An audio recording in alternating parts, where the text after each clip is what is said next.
Welcome back to another episode of Rap Drinks. Today we're talking to Wolfgang Held. Wolf is a cinematographer best known for his work on OG, Bruno, and the Andy Warhol Diaries.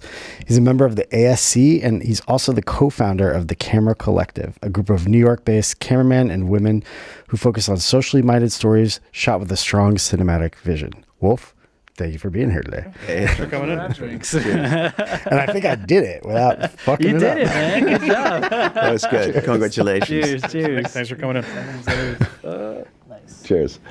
Yeah, well, thank you for being here. I'd love to get started. Just like, how did you get into this world? Because you're kind of in this like really niche documentary space. So I'd love to like.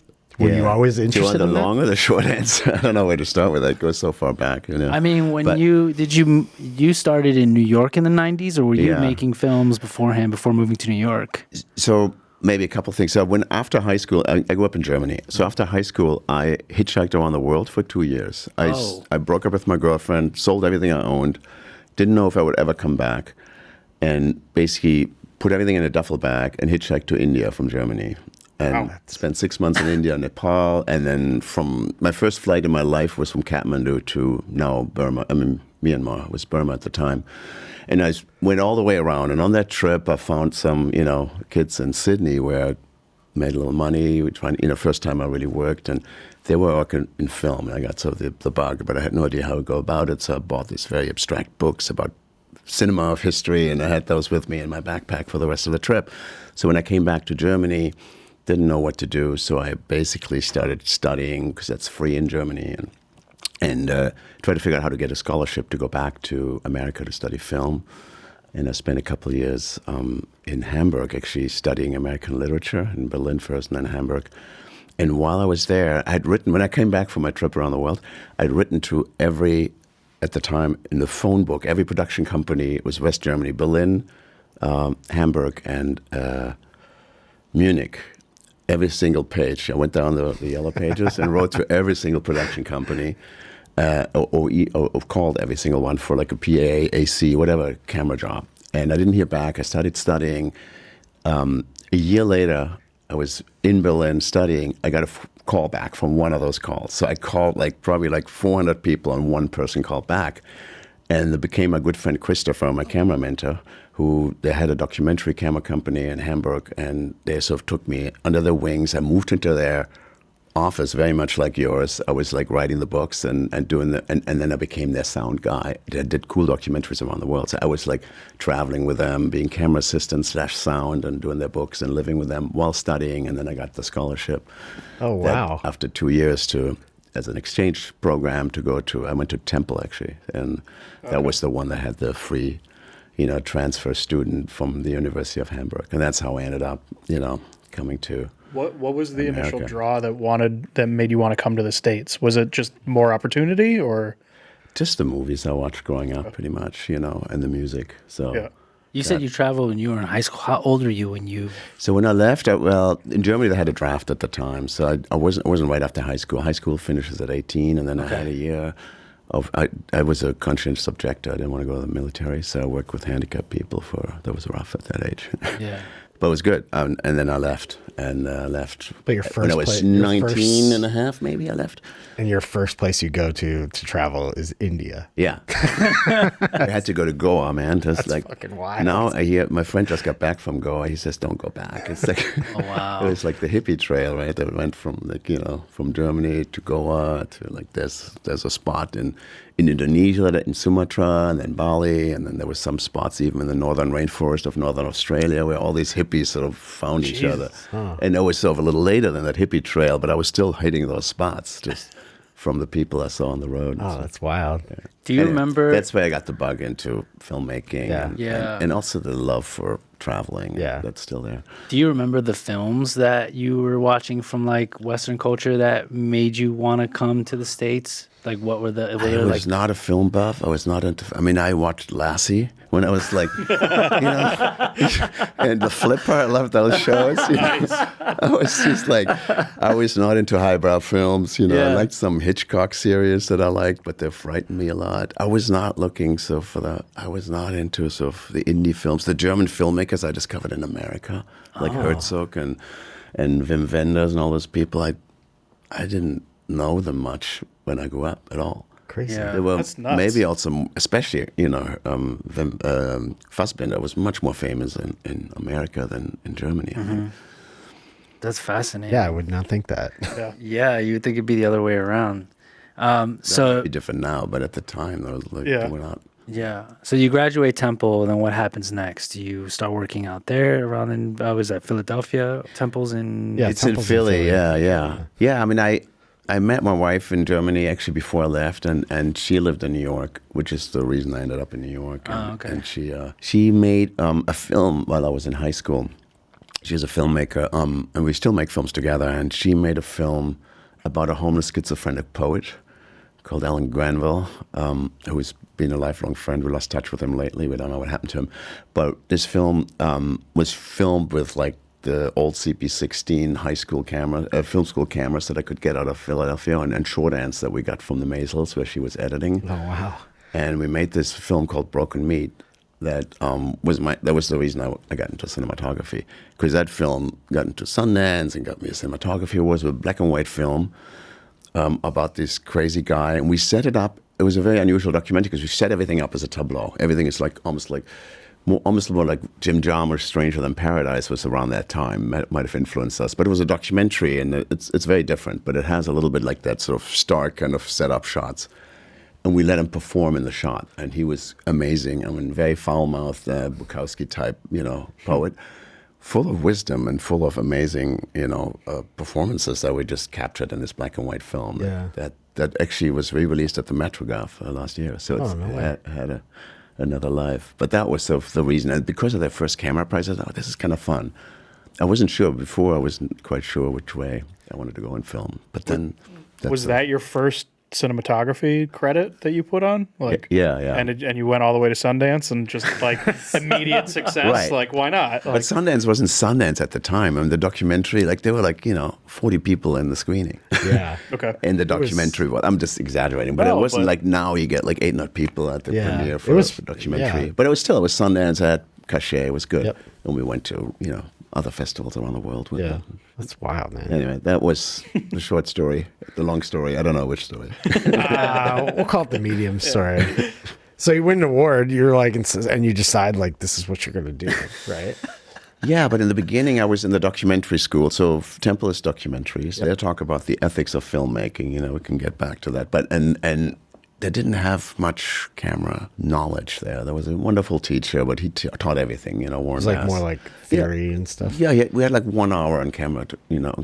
So it was all learned by doing, and the other students were great. We made like 5 shorts and one feature. The feature was a thesis film I made with my friend David Jacobson, and it premiered at Berlin Film Festival. So we thought, wow, this is easy. and then this German distributor buys this thing, makes it was a 16 black and white film inspired by Broken Meat. This film I'd made with Pola, because it's a similar look. David loved the look, so we did the same look for a feature that he'd written, and we both co-produced and filmed, and when it came out in Germany, nobody went to see it. So even though he made I think he went bankrupt over it. And oh, wow. I mean, he distributed this very sort of intense, black and white Japanese films, and he loved our films. It was very existential. Yeah. It's called Criminal, and it was about a mild-mannered accountant who was embezzling money and getting on the road to get away from his, from his misdoings to save his marriage. And anyway, it was the story that was amazing to film, but it was this black and white thing that we thought, wow, it's so easy. We had first screenings, 1,200 people at the Delphi in Berlin, and then nobody ever touched it, and it came out in America. It didn't, nobody knows about this film now other than me and David, Yeah. But, so it's just this high and low, but. Yeah. Yeah. I feel like that's how everyone, it's like when you're hot, and you're going, and then Yeah, I was just one hot. I wasn't going after that. I didn't make any money for a few years after that. So, so what was happening in your career then? Like, were you still convinced this is what you wanted to do, or were you having doubts about pursuing this as a cinematographer?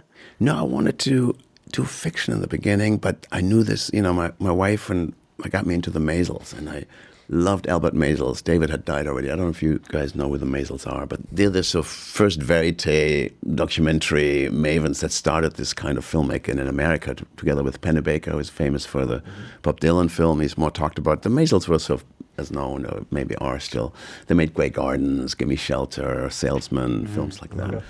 And my wife worked there, so I got in there. While I was in film school, I would get over there and help sync dailies because I spoke German. They made a film about a German conductor, Claudia Bardo, and the Berlin film. So I got in there, and I got to work with Albert and be his lighting designer, get on the road with him, and he had an amazing way of just being with people. And he got me also into that scene of these kind of filmmakers, and that's why maybe I always got early on, working in the documentary scene, but I always wanted to do fiction, and they were sort of clashing, and the kind of documentaries I wanted to do were more like Broken Meat. There were things I did with my wife, very stylized and cinematic and with composed shots, versus the Albert Maisels, which is zooming around and you're a fly on the wall and you're not really there, and you're trying to minimize make it look like you're not really there and effortless.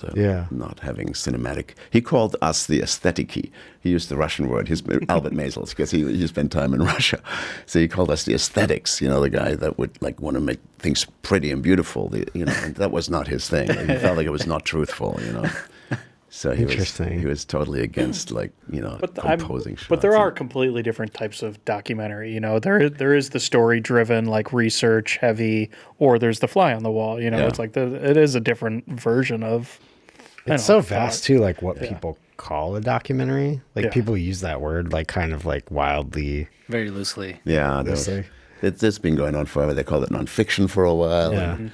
I just like to call them films. I've always done that. Because to me there are so many boundaries, and the good ones live. I always was interested in the space right in the middle between documentary and fiction. We can talk about OG later, but it's like a fiction film with a great actor that uses documentary techniques because it shoots with inmates in a real prison. And then let's talk about it now. Okay. I know. I'm rambling. I'm sorry. I love this movie. It's you shot in a maximum security prison in Indiana. Is that correct? Yeah. It was in Indiana. And that everything just went perfect, I'm guessing. It's great. Yeah. Nothing happened, We shot 9 to 5, and that was it. Very easy. All one day. Yeah. No, it was we had a small crew. It was written as a script, and the script was written with Stephen Belber and the director Madeline.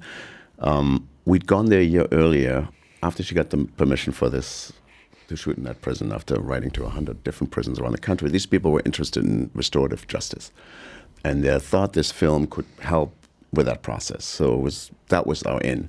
And while Madeline, and with a little bit of my help, made a documentary, we sort of interviewed people in the prison, and based on the interviews of the prisoners that we got to interview, that were selected by the prison for us, Madeline had Stephen write the script.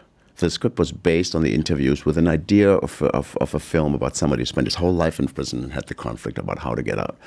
And that was sort of the concept. And then based on the prisoners' interviews, it was written as a script. And then when we got in there, we put together a crew.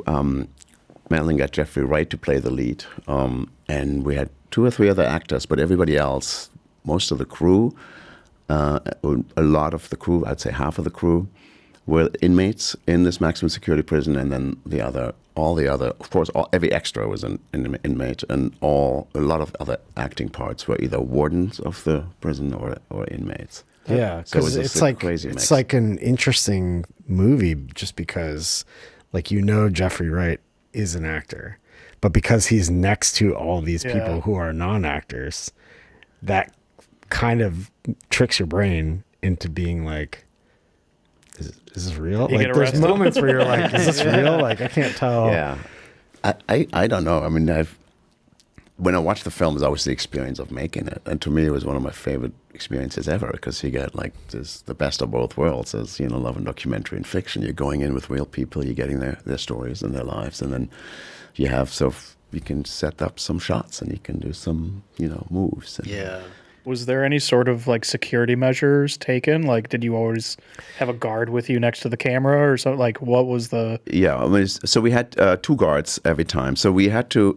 We spent one day bringing our gear in with a truck that went through the normal loading dock where you had to spend pretty much the whole day down to every screwdriver that we weren't allowed to bring in. We had to open up every cases, take everything apart, and went through the gate where the food and the deliveries are coming in. And we spent a good part of the day before we started shooting just bringing most of the gear in, the cameras. I brought one light in that I ended up not using, so there wasn't much lighting, but there was some C-stands, a little bit of that. But and we had a little doorway dolly and the Movi. We had an Alexa and some Cook S4. So we had some stuff, but it wasn't massive. And then every morning we would go in with a crew, which grew depending on how many actors we'd bring in. There was definitely a hair makeup person.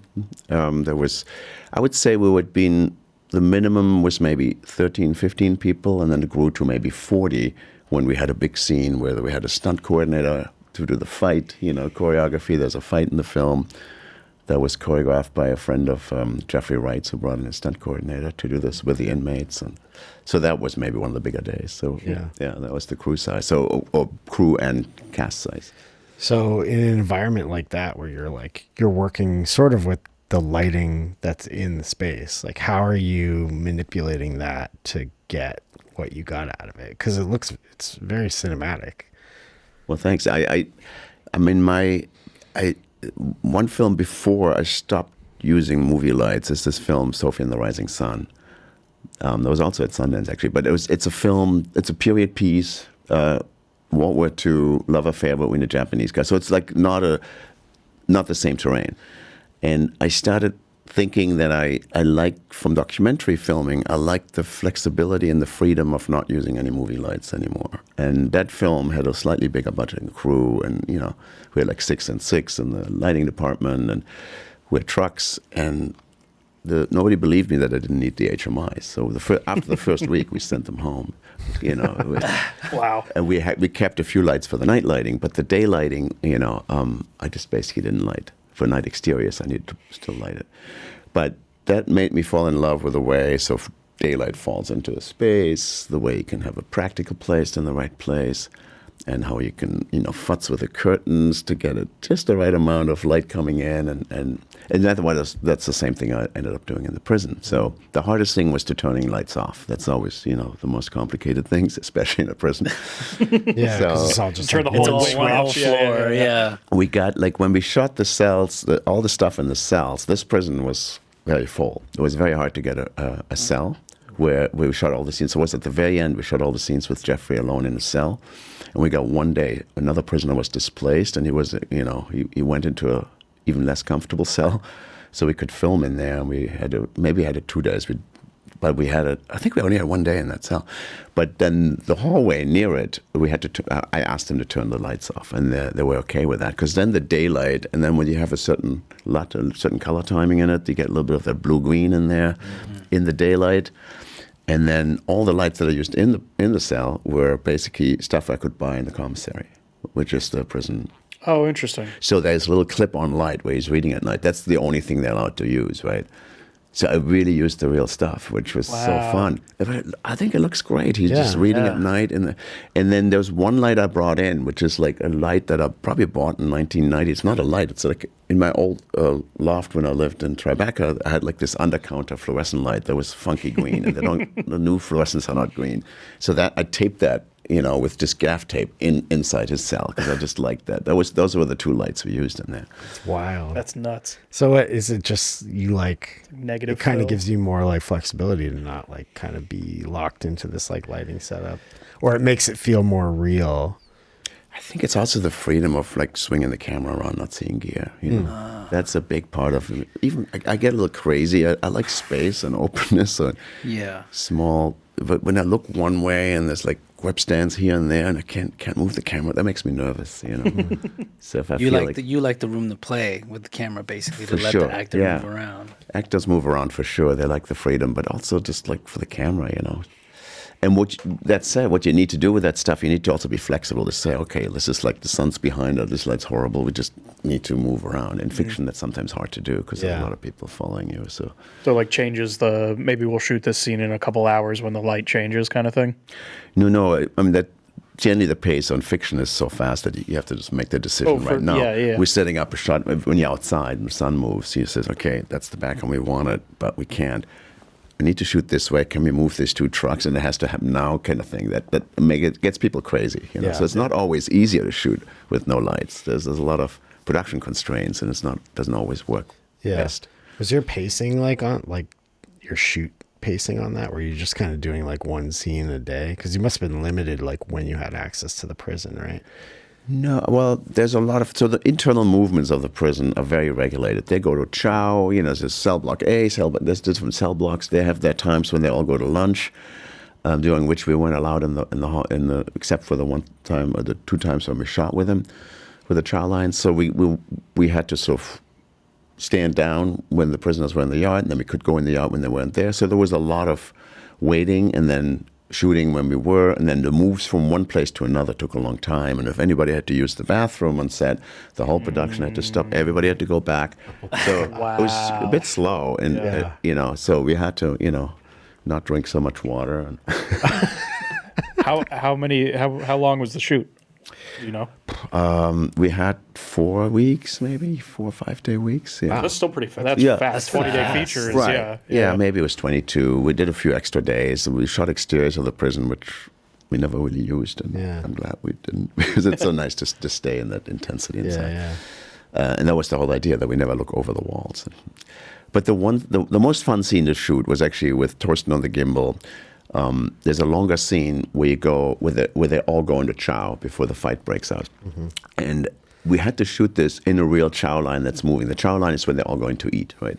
So when there's like generally 80 people in a line or so, roughly, they're coming out of one cell block, and they all walked over in formation, you know, with the guards on both sides to go eat in the commissary or in the chow hall, and during that line, we're allowed to have them go in from the block to where they're eating twice.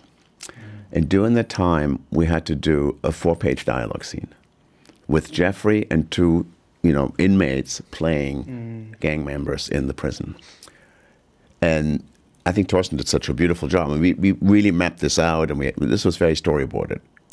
So we had like one scene where, like, you know, Jeffrey runs ahead of the line, finds the guy from you know, that he wants to sort of dress down from the rival gang, and goes back with him in the chow line, talks to somebody else. It had to be choreographed. There's one long shot, and then the second time we basically did the counter shot, moving. You know, the whole thing was moving, and did the reverse angle with the same choreography in the existing line. And that's it. Which we only had 2 chances to get.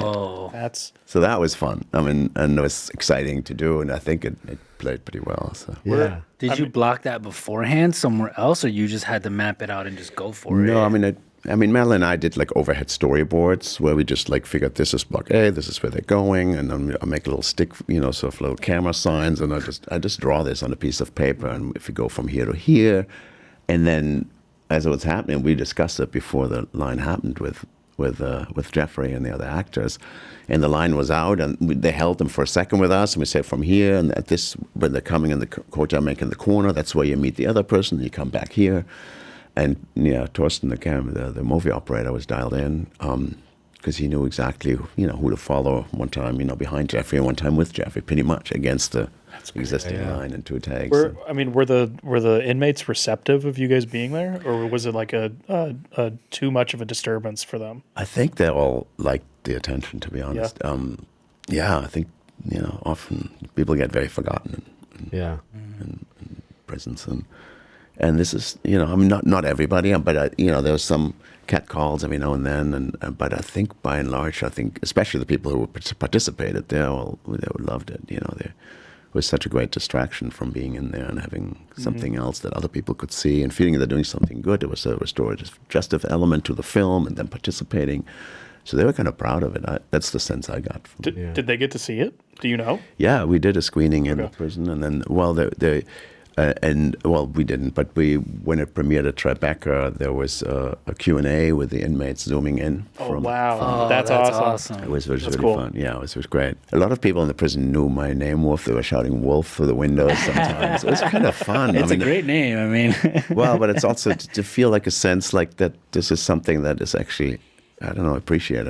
And the harder thing was actually to make sure the guards didn't feel like, oh, we're making the movie stars, which wasn't the intention. Right. There's definitely two sides to it. And the people who, were wronged by the people who are in prison, they have a valid concern that we're making these guys heroes, which is not what the film does. But there was and the guards were sort of made sure that we speak to both sides, and there was some compensations made to a victims fund from the film. None of the inmates were paid and so forth. And so is that like Auto Body Shop? Was that like something that was actually in the prison, or was that something that was like staged outside the prison? No, that's the Auto Body Shop in the prison. It's the real one. Yeah. Oh wow. The guy who runs it is an actor, but the other people are actually in that workshop. Or some of them we found through the documentary. In there. That's crazy. And that one I was playing with, there were 4 rows of fluorescence overheads I was playing. And my big lighting plan was, to choose which one of those I turn on and which of the side doors and how far open I roll them up and down to light with this. And there's a lot of variety if you look at the scenes in there with the lighting, because sometimes they're all open, a lot of daylight, and sometimes no overheads, and sometimes they're all closed and just this one row, and it feels, moody. Did you I'm guessing got to do like a scout of the prison beforehand? Well, I spent almost 5 or 6 trips over the year doing the documentary, and I filmed the original interviews, which we still have to write the script. So I was there a lot. I was there. And were you kind of in that time like using the space as the lighting element as well, or did you kind of like come up with that plan while you were there? You can't move around. I didn't really see the lighting. I mean, we got one scout closer to the shoot, but when I was doing the documentary, we never saw the Auto Body Shop as far as I remember, because you have to be taken there by a guard. And it's kind of hard. Everything is very formalized, the movements. We were allowed in one room where we were allowed to shoot the documentary, and we had one staging room where gear later ended up being, and for the documentary it was the same room. So you said 2 projects came out of this. Yeah, the other one is called Hard Truth. It's also on HBO. That's the documentary. Yeah. And you said they like animated the... Well, in that film, they animated that was a meta film, meaning that the inmates actually told each other, they interviewed each other. I set up like 2 Canon C500s in a room where they interview each other, and then we watch it from the outside and let them go after they've done a couple of, documentary film class where they watched like Grizzly Man and learned about lower thirds, and that's in the film. There's some fun stuff in there as as some of these inmates get to learn about documentary filmmaking, and then they get into it and they're making their own film. And out of these documentary interviews that they're filming, in a group discussion that we then filmed, they came up with they selected 4 stories to tell through animation of their backstories, of their path to prison, so to speak, the crimes they committed, and they were then animated, and then there's a wrap up in the film about how they all go through it. So it's a beautiful project, I think. Yeah. That's cool. And those were the interviews that you used to write the script for OG? They were separate interviews. It just happened at the same time. We were there to make sure that it took so long to get this together and to get Jeffrey Wright on board and so forth, that we wanted to keep the prison that had allowed us to go in interested in us. So the whole documentary, going in there all the time, showed them also the intent. It was like to really do restorative justice and to, That's awesome. Yeah, we're not coming in there as Hollywood. Yeah. When you say restorative justice, what do you mean by that exactly? Well, it's the idea that prisoners can maybe work on redeeming themselves through, what they do in the prisons. And there's a whole program in prisons about restorative justice, which is one scene in the film where they have to confront their victims, they have to fess up to their crimes, and they have to acknowledge their crimes. And out of that can come some healing and the first step to maybe, if they ever get out, to reintegration. Yeah. And that was, I think, the talking points in the prison. That's cool. So it's like part of the rehabilitation of the prisoners in there as well, basically, to reintegrate them into society. Yeah, I mean, that's the goal. Yeah. But it has to come from them, wanting to do it themselves, changing and accepting. It's a heavy the scene. responsibility. I mean, it's a heavy scene where Jeffrey Wright plays the murderer who has to confront the sister of the person he murdered in the film. This is fictional, but those are kind of things that happen. If prisoners sign up to do it, they have to be willing to do it, and not often the victims' families often don't want to do it too. The other two it's people in the two-way. scene real or they were actors. That was too intense of a scene. yeah, to- that was like you feel that one. That would have been hard, I think, to get. because there's just like moments in the movie where like you're like in the cell with Yeah. him and you're hearing people scream and I'm like, are they screaming? Like, is that real? Like they're just screaming at you, like Yeah. because they know you guys are down there doing this, or There was some of that, but there was also other recorded tracks with the other characters, with the inmates that played characters that would catcall. There was like something. They have these things where they illegally trade stuff between the trades. I forgot the word. They're throwing these long socks along. Yeah. I forgot. There's a word for it, and. Those kind of calls were, we did those lives, and you see that sometimes in the film. But that stuff was recorded, and then some of it was real ambience, and that was all mixed in the sound. I mean, real ambience of what was going on at night in the prison. I really like how you were using the bars in the foreground. There's a couple like scenes where like you're showing that front door open, and there's just so many layers between him and the front, like freedom, I guess. Yeah. So. Yeah, and the final shot was open-ended with him getting out. That was something I liked. It was like, basically I wanted to do one long shot of just on Jeffrey's face because he's such an amazing actor, but also the sort of disease of all these ambivalent emotions going on in his face as he's finally leaving the prison. And I just wanted to do a very long, it's the only shot in the movie outside of the prison, I think. Yeah, that was the the front, idea. in the front of the prison, And we wanted to do one long shot to go through all the different layers of the gates to get out. It was cut up because he had to change into street clothes and so forth. There's a bit of a thing, but once he's at the final door, it's just this long shot on his face as he's getting away from the prison. You did that with like a movie? And... Torsten was sitting on the Movie on a Western Dolly on an apple box, and somebody was pulling it, and yeah. Oh, dude, that's lo-fi tech. That's amazing. That's a great shot for being like that, Yeah, no, it worked out, and Torsten's very good, and yeah, it was fun. Oh yeah. To prep for this, we were all trying to watch as much of your work as we could, and I revisited Taxi Cab Confessions because Oh, this is going way back now. Yeah, way back. But also, Taxi Cab Confessions for me was like I was a kid, and that was like the kind of thing that came on late at night, like stolen cable. You're like, weren't allowed to watch it, so I never really got to see what the show was about. But revisiting it now, it's like, you have these interviews happening in cabs with like lipstick cameras, and then there's all this B-roll that is in between the interviews and is showing New York in the 90s at this time when Giuliani was mayor. You had like the peep shows on the street. So I'm curious of what it was like for you working on something like that and just experiencing New York in that time and working as an operator, and even stylistically how these montages are put together too. It's like one and interlude is basically like just clubbing, and another one is like the prostitutes in this corner, and then another one is just you really would watch this. Yeah. Well, you're painting this very well, but it's exactly right. It's the New York of the 90s. So it was very rough. So real quick, the way they set up the cabs, I didn't do this. There's a guy, Mitchell Wagenberger, I think he might still be around. He had this spy shop, where he had he got stuff from Israel, I think, and he had all these great early lipstick cameras, and he was involved in prepping these cabs. And the way we would do it, there were I think 10 Betacam decks in the trunk. Oh my all God. wired to these 3 or 4 little lipstick cameras, and there was maybe one little dome light. There was maybe I didn't set that up, so that was him. With the director, Joe and Harry Gans, I think were the names. But I was doing the interstitial stuff. So I would go to work at, when it got dark at 9 at night, we had a van and just Betacam type cameras and shooting out of the van, and we would just roll through. We would hit different areas at night. There was a lot of, the prostitutes hanging out in Times Square, and then a lot of shots of taxi cabs through the snow, for the opening and for the coming through.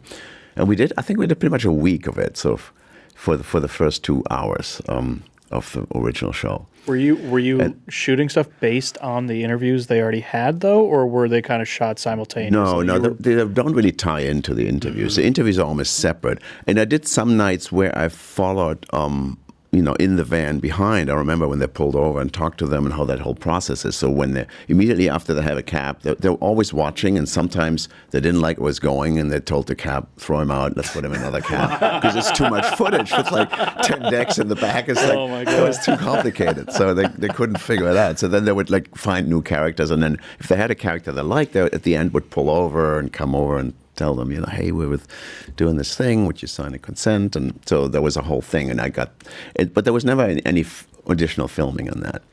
But I remember following the vans for some reason, and maybe because the two brothers split up, and sometimes I would go on the road shooting, like the club scenes, and also we shot like with people to camera a little bit, just to get the feel of New York of the time.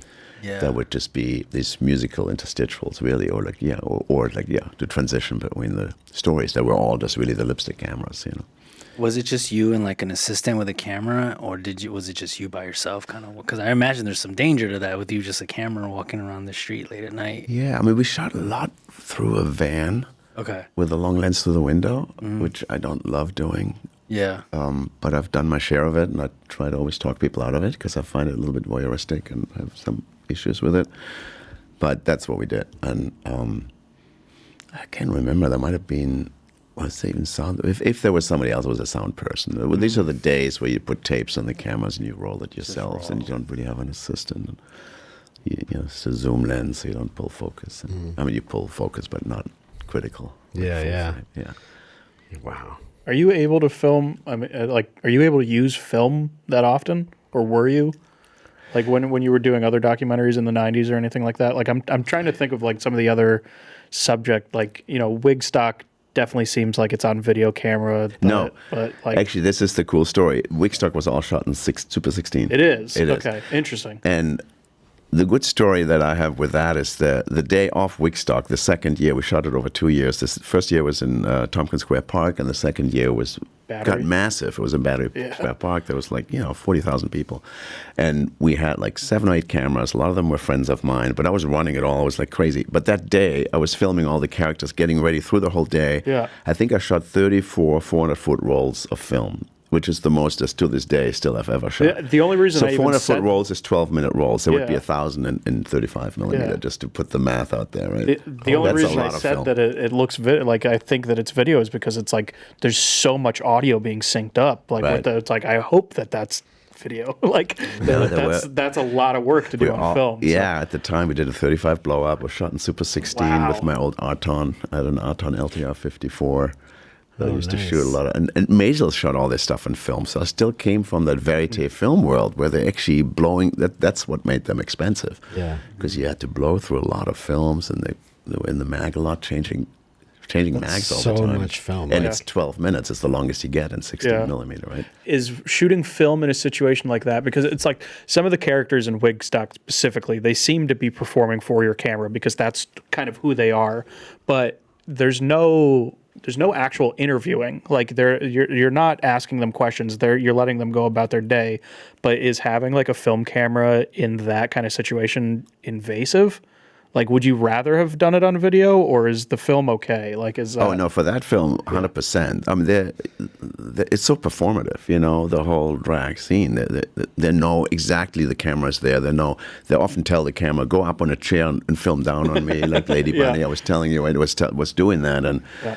And I mean, this is more like a collaboration with the camera. Okay. RuPaul, there's a couple of times we talked to RuPaul, I think at Florent and in the meat market, and more like interview type setups. So most of it were performative, almost set up by the director Barry Schills, who knows a lot of the players. So it felt like it wasn't voyeuristic at all because it was done from the scene. But I think having video would have not helped that. They definitely like the softness of film. They wanted me to always put up some lights when we shot.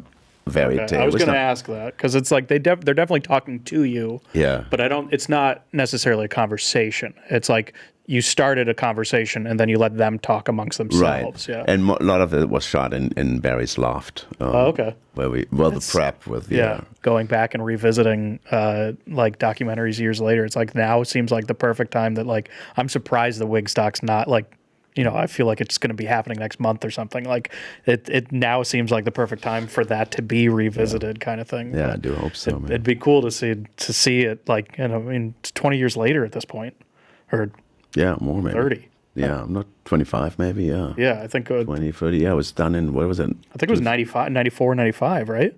Really? I thought maybe.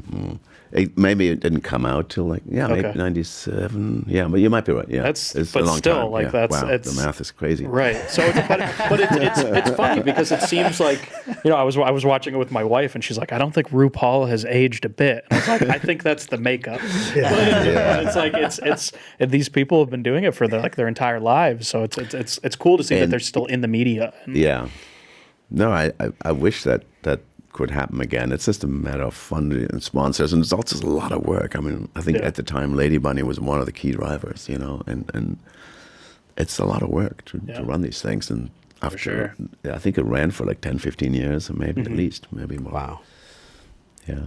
Was anything in that set up? Like, there's one scene that there's like, I think it might be Lady Bunny like making a phone call to somebody like, can we put a wig on the Statue of Liberty?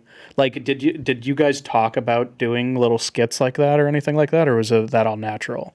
Yeah, I think it's just Barry was always observing what they really do, or maybe talk to them. It was totally set up in a way, So it's between the two of them that riff on something. Oh, let's do this. They would almost play along with us for the thing. It was not just like we captured that this was. Yeah, it's definitely very set up, but in a sort of collaborative way with them on the spot.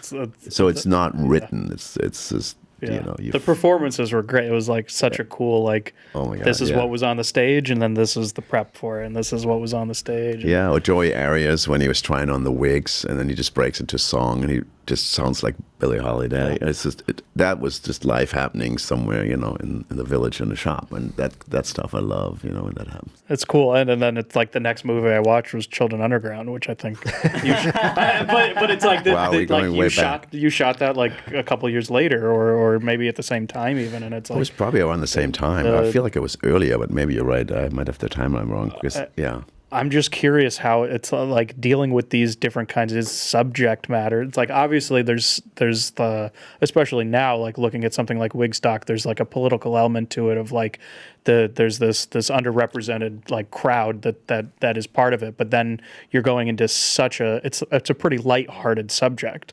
Like obviously it's important to a lot of people. Actually, but then you go to that was Barry's goal, to make it lighthearted, because you have to remember it was sort of the AIDS crisis. The AIDS crisis was happening, and a big part of the film in the end is like this whole memorial to the AIDS who they lost, and it's actually. But he didn't want this to be. He wanted this to be a celebratory film, even though we are fighting this crazy, neglection of how we deal with AIDS in this society.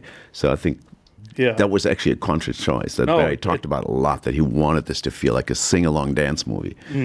It was great. Yeah. And then I got really sad right after watching something else. So it's, well, that's a different film. And Children Underground was, so real quick, there was no money, labor of love. And the director, Edith Belzberg, had gone to Romania to research something about child prostitution. That was, and she approached me to shoot something, to go back to see if it can capture some of these horrible things that are going on. And this is after Ceausescu. Romania had fallen. Ceausescu had been executed. And because of that, Ceausescu was the dictator that ran Romania. He had started orphanages in Romania to raise people for the army, pretty much, and for public service. So it was pretty brutal. So he encouraged people to, have extra babies and put them in orphanages. So the orphanages had grown to a huge amount under the end of his reign. And when he fell overnight, they're all released into the streets. So it was a huge crisis, and there were many, news stories being made about all these, Ceausescu babies, they were called later, these orphans that ended up on the streets everywhere in Romania after the fall of communism. And out of that came, and one of the worst things that happened is some of them, ended up in child prostitution. And this filmmaker was looking into that. And then we got there, and that was impossible to film. It was just too undercover and too difficult. And the gangs that some of these kids from all ages formed were also too dangerous for us to film. So she found in her research, she'd gone there before, one group of kids that was run by a woman which is surprising. When you first see it, you think she's a man. She's shaved head, and she's the toughest of them all. But she runs. She's 14. She's the oldest, and then gets younger all the way down to a newborn. In the gang that they formed, living in the subways. And she said, "We're going to be with them for 30 days and nights. We do night shifts and day shifts." And she set these rules up how we film it, which I thought was smart, because you're filming them, but you're not helping them. Mm-hmm. And when you see the film, that question always comes up. Yeah. But if you're in Romania at the time, there were groups like that everywhere, There were not just the one group you followed. There was like every subways, and there were worse, in other stations. There were so many kids on the street. So by focusing on the one, you already give them agency, right? And then, so we would always bring sandwiches in the morning. That was the one thing we did. We had bags of sandwiches, and to the group we would give out the sandwiches. We never gave any money, because that would change the way they would behave, which was important for Edith to capture. Mm-hmm. But it's not sustainable. We worked with a local organization. And there's a blonde woman in the film who worked for it, who translated for us at the end of it, when Mihai, I think, is acting out and he's fighting, and there's this social worker was basically helping us bridge this sort of divide. What do we do with the kids?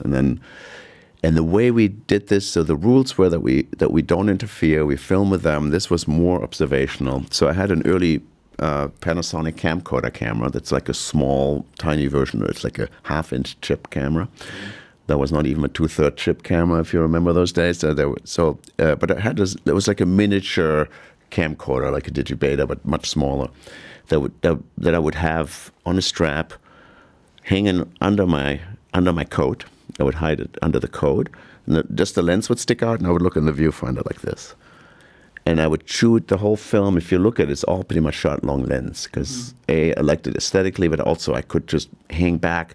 And it wasn't even like I was across the street. I was maybe 20, 30 feet away from the kids, but I wasn't right here with the camera, which is what I do a lot now. So, because people are much more performative now. But at the time, so the first 2 days we gave the kids cameras. They filmed us. Nice. None of the footage made it, but it broke the ice, so to speak. Yeah. We destroyed 4 or 5 radio mics, and we decided not to mic them anymore, because they would just tear them apart, and it would just not work. And Edith was trying to boom, but she was always somewhere else. So the sound in the film is actually mostly camera mic, and luckily we translated everything, and it's in subtitles, because the sound is really horrendous. You couldn't watch this as a full documentary without the subtitles, I think. Yeah. But because of that, we had this freedom. I had this freedom with the camera to sort of roam everywhere where the kids were and capture it with a long lens, or a longish lens. It's maybe 100 zoomed in and half-inch chip. I don't know what that is in 35, but it's probably it's probably around that, maybe a little more. But so I would just watch it with this sort of camera under my coat. And the hard thing about that film is that you spend a month with these kids, you get very close to them, And it was maybe one of the hardest things in my life to leave them. In the end, there was 1 year later where Edith went back without me to film a couple of follow-up stories that she filmed herself for the last 2 or 3 minutes of the film. Yeah. So but I'm not even sure if I remember, you don't see that much of the kids. It's a lot more just a check-in kind of No, I mean, the stories stayed with me forever, and I just feel, afterwards, my wife and I actually tried to adopt a child from Romania, and they closed the adoption process at that time. So I got very sick at the film. I got tuberculosis, and I couldn't work for 6 months. So this film has been a big experience for me, and I had sort of weak immune system for probably a decade after that. I was working, but it was a follow-up from whatever is that from being in the tunnels kind of thing? I think so. A lot of the kids were sick, and we were also running ourselves ragged. It was just Edith and me. It was just the two of us. She was doing so, and then the social worker would come in sometimes to translate and help us. That's wild. We stayed in a little nunnery across the street from where the subway station was, it was a cheap place to stay. We ate at the early McDonald's. There was one. It was actually not. I think the first McDonald's was opening up. That was the best food you could find, Oh my God. No, the whole thing is really interesting, because you get these kind of I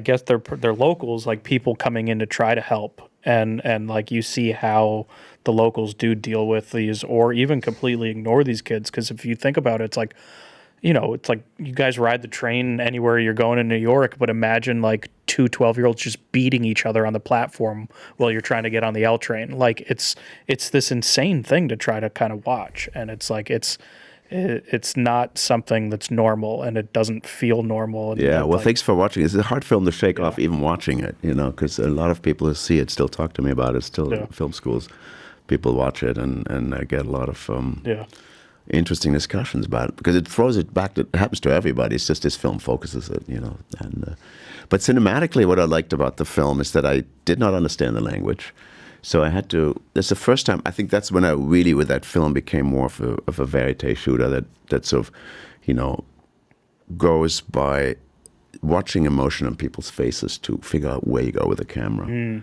Rather than what people say, which was always obviously dialogue you swing back and forth. I didn't understand what they were saying. So I would film somebody, zoomed in, I was always tight on faces.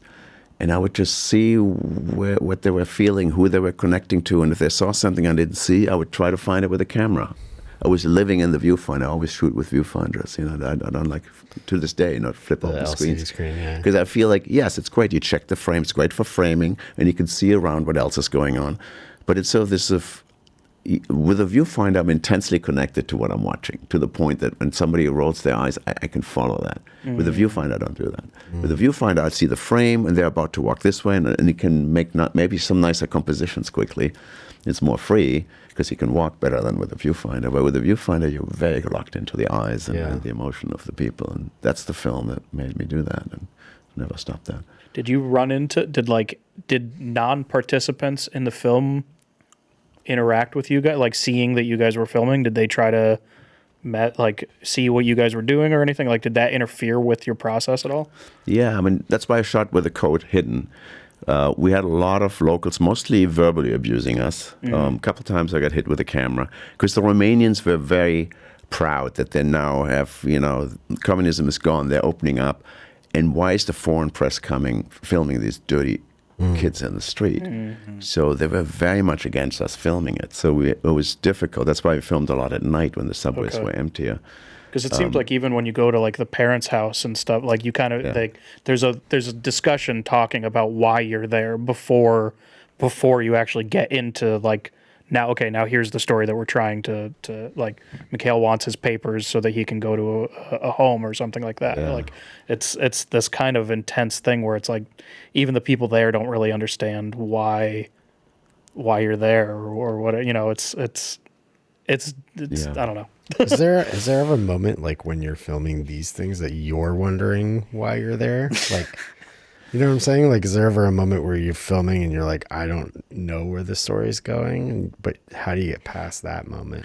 Well, you never know. I mean, I'm connecting to characters more. At the time when I'm filming it, there's really not a story with these kind of films, I don't think. I mean, there's not like this idea, we're going to show that these kids did this and that's why they're here. I think that happens in post, when it gets structured and edited.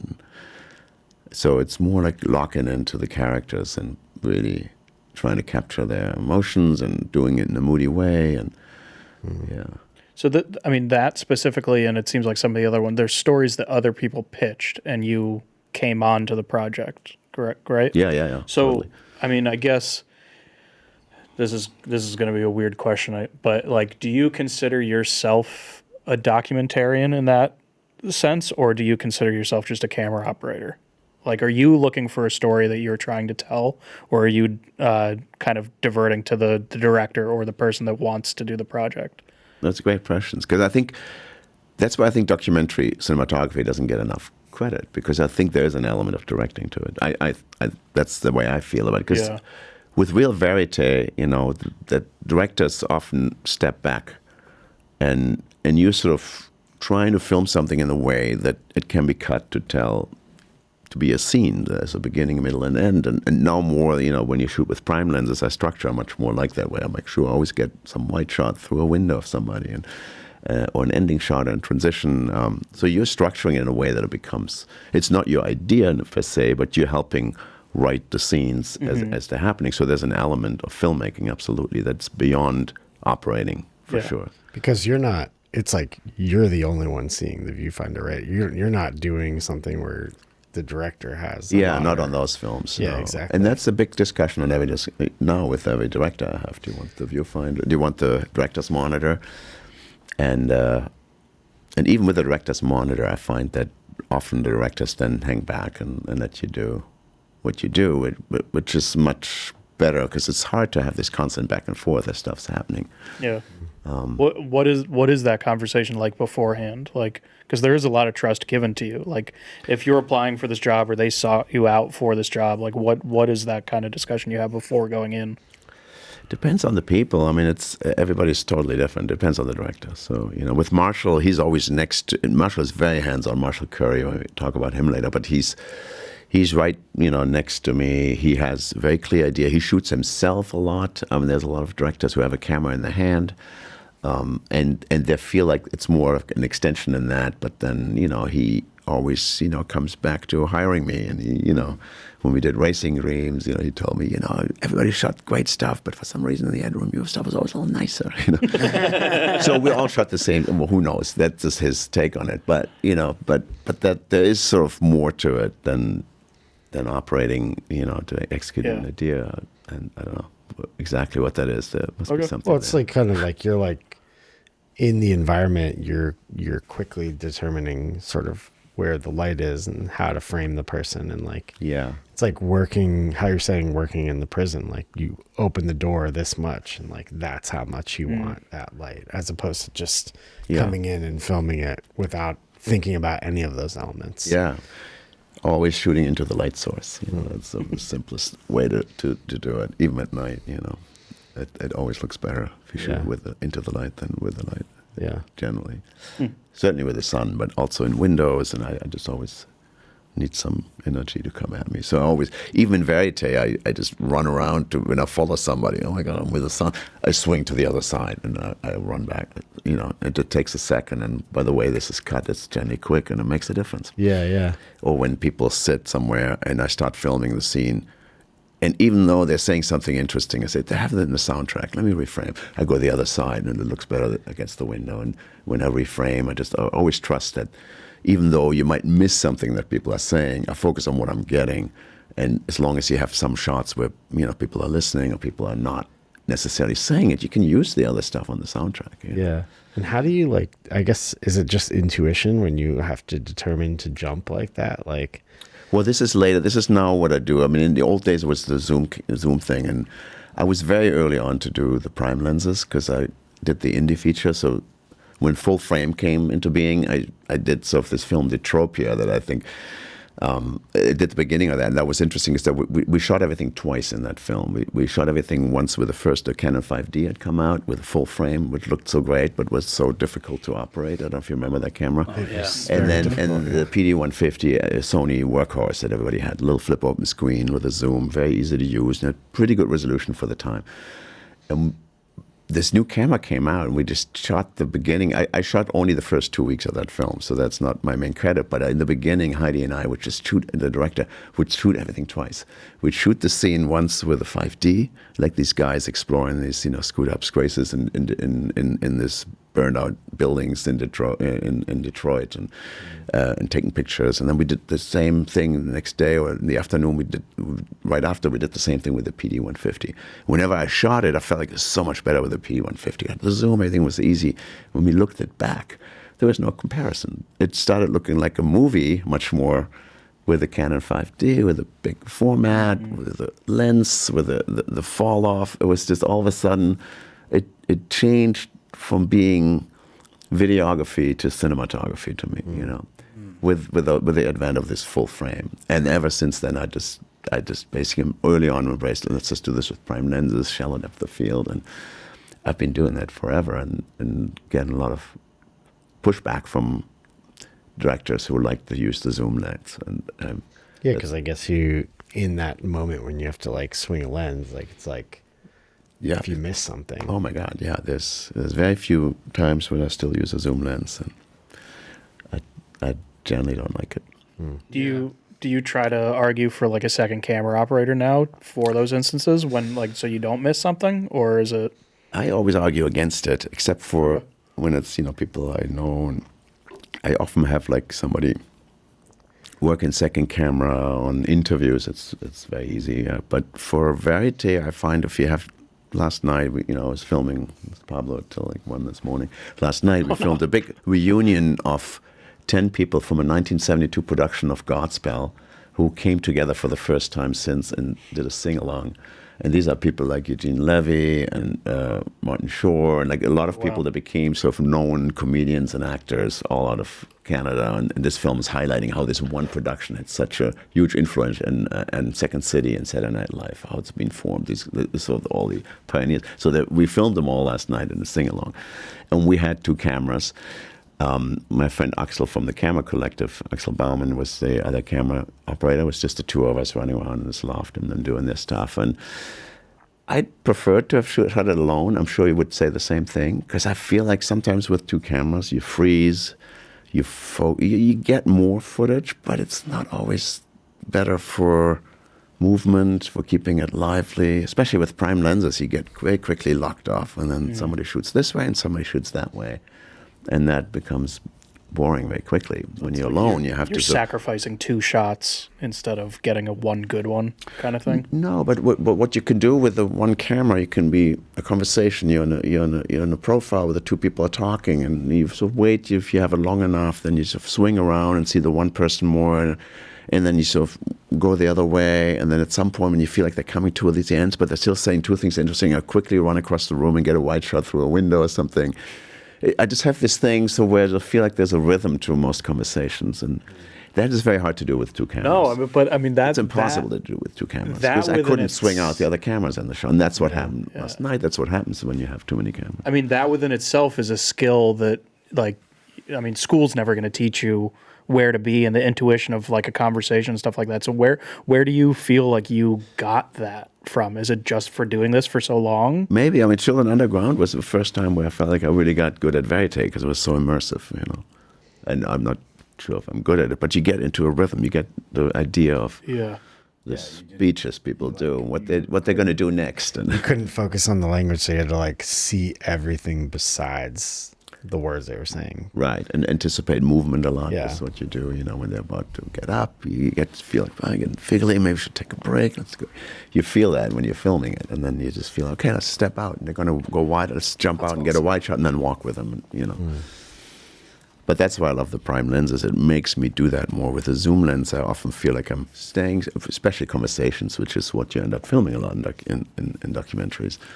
You're sitting somewhere, and then you zoom in, and you pan over, and it's very unintrusive, and you get cuttable angles, but they don't change perspective very much. They don't feel particularly cinematic to me. Yeah, I think they make me lazy. Make me lazy. Yeah, and I think it does something for the edit too. It makes it really interesting, because it forces you to be more poignant with the things that you are editing. Like if there's a scene where, like you were talking about this coverage, you're like kind of moving around and getting this dialogue, it kind of keeps you connected.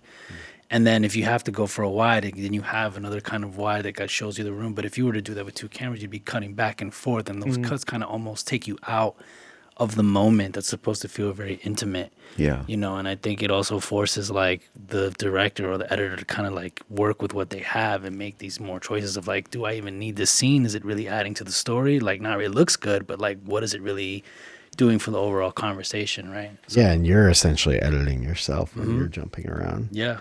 Because you're like... Right, you try to get in a rhythm. I'm out, like, I need to move here. I need to move here. So it's like because you don't have every piece, like and you make a lot of bad choices. Sure, yeah. And you need a good editor to find the good ones. Yeah, for sure. I mean, it doesn't always work at all. You brought up Racing Dreams earlier. Like, the film Racing Dreams follows these 3 young kids who are basically karting, and they're working their up the divisions, and essentially that's a division that gets you into NASCAR. And one of the stories that we're following is about this young boy who is being raised by his grandfather, because his father was just gotten out of prison. And as like the story kind of develops, he's kind of playing this role where he might getting his life back on track, but it kind of goes the other way. but there isn't a lot of conversation that kind of shows you that he's basically going back to his old patterns. It's just kind of the behavior. There's like a scene where like the kid and the grandfather and grandmother are like making like dinner together, and then they kind of hear the dad come out of the room, and he's like pacing on the phone, and he's being real like mysterious, and then he leaves the scene, and then that tells you everything you need to know. It's like, that was one camera, right? I'm assuming that was kind of one camera. That was a scene that I shot, yeah. Yeah, and that you can really feel the sort of like tension and how it kind of breaks the space. So I feel like that's kind of the payoff. At least it was for me, like throughout the film. That was a very nice kind of scene that is very poignant. Yeah, no, Marshall is great with that. He just finds the human emotion that's truthful, and it's not telegraphed, and it's not simplified. And to find that live is really a skill, you know, also now people perform so much more. There especially with the children underground, back to that, we spent so much time with them after they played with the cameras. They really forgot we're there. We got very authentic behavior. Now that's much more difficult because everybody's always filming themselves on phones. So the moment the camera's in the room, they're very aware of it. And I lean into that and let people perform, you know, and be who they want to be. And I think that also tells us some truth about them. Yeah. I don't believe that I'm ever really objectively a fly on the wall that's capturing anything. Yeah, you can't be. No. Especially now. How do you decide when to go for B-roll? While there's a conversation going on, or just in general? Yeah, like, I mean, when, like, how is it, how do you find the time to be like, okay, I don't need any more of this conversation? Like, if you're by yourself, like, there is the high potential to miss something by going off to do it. So is it like, okay, I've got 2 hours of footage, I need the filler, like, and you just kind of cut it off, or what is the? I mean, it's often when my right hand falls asleep, it starts on this finger, because I hold the camera in a way that the blood flow goes through here. And when the second finger comes, that's time to, okay, let's get the tripod out. Let's get the wide shot of the house from the hill. Okay. No, but it depends on the director. I mean, with Marshall, there's never a time to do B-roll. That's why he gets such good stuff. He really films people long. And Matt Heineman is another one who just really spends the hours and never really, he wants to get all this stuff live, you know, and they just don't stop. And that's how it's really hard and taxing, and you have massive amount of footage, and it's very exhausting, but that's how you get real moments that are not this fake verite where you have like 10 minutes to tell somebody, can you call your mother now and tell her this and this? And you just basically set up scenes where you have sort of something that's sort of truthful, but it's also very set up. Yeah, that's not really like... For a phone call to happen, you have to be there for like a day to hang out. Yeah, that's not really a documentary, right? So it's like... It's what documentaries become, no? Yeah. Yeah. I mean, that's what I do a lot, to be honest. You know? Yeah. Especially on the larger budget documentaries for the streamers. It's really like... Yeah. Like a lot of staged performance, basically. How does the verite style of filming kind of lend itself to do a more structured movie like Bruno? Because it's a fabricated character put into these then made real situations, right? Like it's not, the whole thing's not scripted. No, it is scripted in the way there's certain sketches and then, scenarios, and then within that there's improving of Sasha and whoever But he's kind of the only one that really knows what's going on. Like the people that he's interacting with don't know what's never the happen. People, but the crew often does. Okay. And often this scenario shot more than once. So we had the sex tapes in Washington. We shot many people doing that, where he's trying to seduce a politician after an interview with we would fake like, there was a play acting element that was really fun. So the director, Larry Charles, would say he would sit in the back in the bathroom, watching, and it's a fake interview set up with this politician, and he would like unplug the key light, and then all of a sudden I would get up and get on a chair over the, politician that we interviewed and said, the light's not working, and would like fake to sort of try to fix it. And then Sasha would usher them in the back room with hidden cameras, where he's trying to seduce them with chocolate and cherries and drop his pants on them. And then we'll follow as they run out with their handlers, like, oh my God, we follow them in the hallways. We did this like probably 4 times, and then they choose one for the film. And we had like vans, downstairs driving us to different directions. I felt like casing a bank or something. Do you guys have doing like this thing. code words and stuff if something goes wrong, or? Well, this one the Washington ones, we'd basically come in with the cameras. It was just me, Anthony, and Mark Schwartzberg, who maybe you know. The 3 cameras, we had our camcorders on us, like the Digibetas, and then the local crew weren't in on who we were. So we would take the cameras with the tapes with us. But the people would set up the lighting and even the hidden cameras. I'm not sure how they did that and that, but often they don't know. So we just, bring the cameras and then we go, and then we have 2 vans driving to 2 directions. So we just go to a different place afterwards.